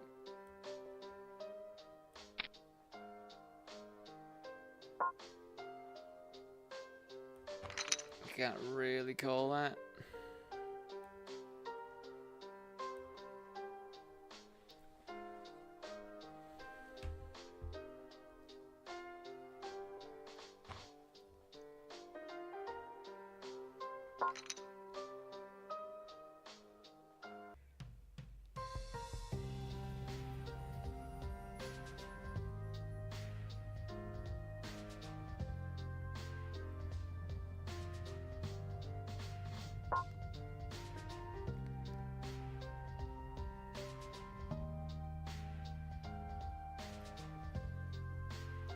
So yeah, I don't know whether this is one where I'd prefer to jam it, but then what calls me? I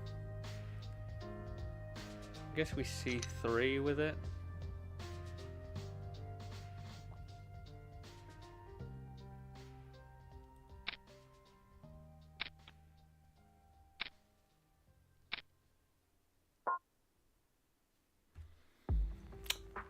I mean, I can't call that, I don't think.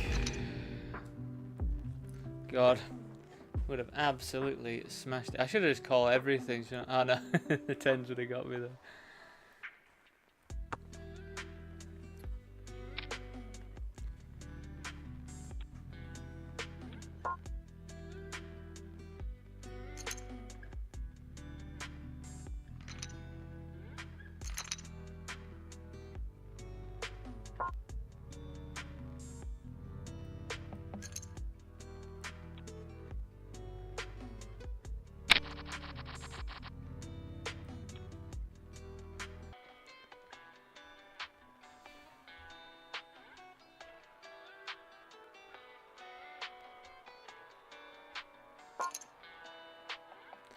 Three, 4, 5, 6, 7. So I'm calling to chop.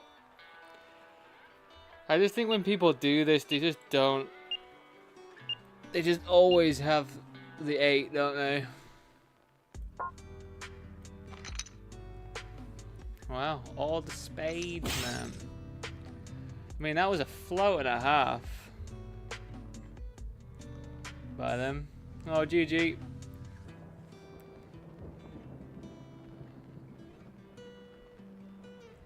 Yeah, off we go then, heads up. Evened it out a bit.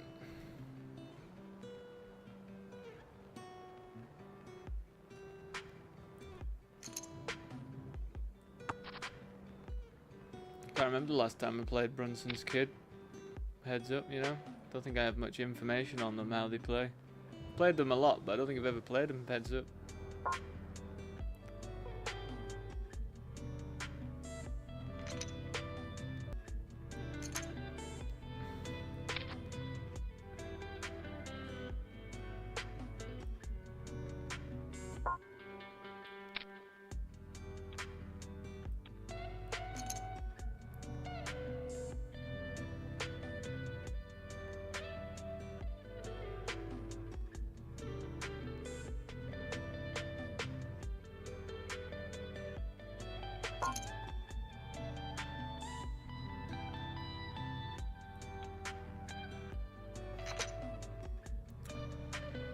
I mean, it's going to suck if they've got a flush, but I mean, I've got else.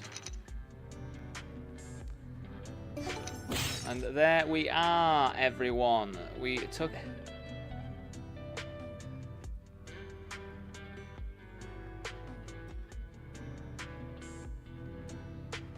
Pretty wild.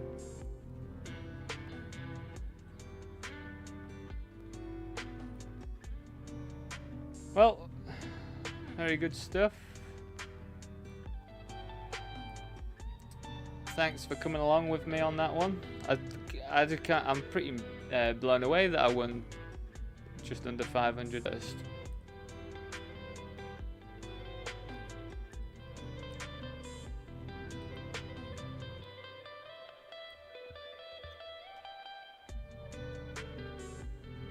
I won $322.61 in bounties.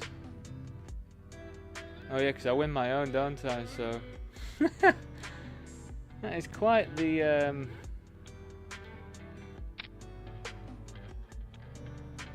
score from that one. I think that's close to like I think the most I've ever won off that tournament. I think I have won like 600 from it before. But I hope you enjoyed. So we have just got this one game left. I will just change the stream title back to Stake the Poker Player Plays Poker Tournaments.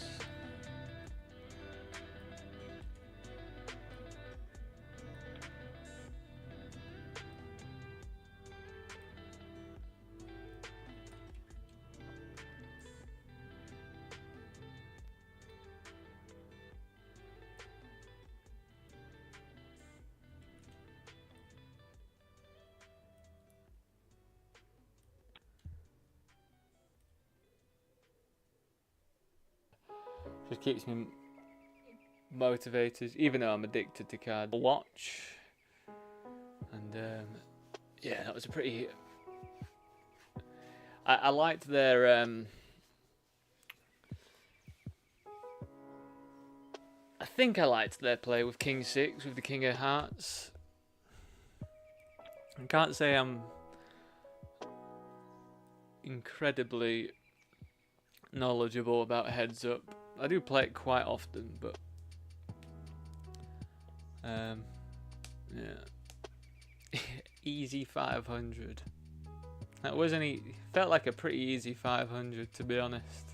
So I do feel pretty happy for that score when it does feel just like you can't really lose.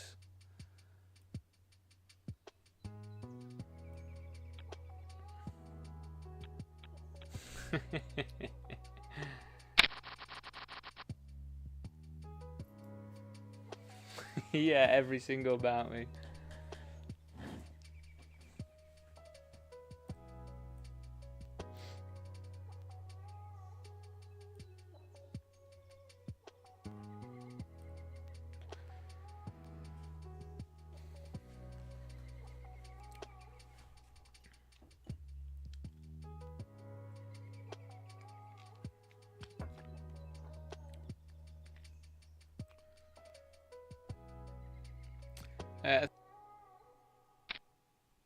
That's pretty unfortunate to run into queens there. GG's then. Yeah, it's yeah, pretty horrendous. There's definitely a lot of worse stuff they could have had in that spot. So we got like Ace King, Ace Queen, Ace Jack suited. Maybe not.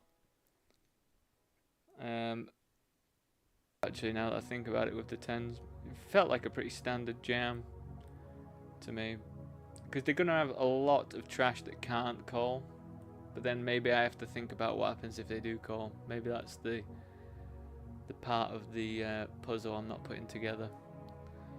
But yeah, anyway, I will just log my sort of like daily totals and stuff. So yeah, casino stuff that I do. So we ended up finishing the day off with a £45 profit. My sort of like debt that I'm into with my poker company is minus 2,129 as of the start of the day. So I'm just going to get my bankrolls logged, and then we'll be able to see, because we should be in profit from today after that score.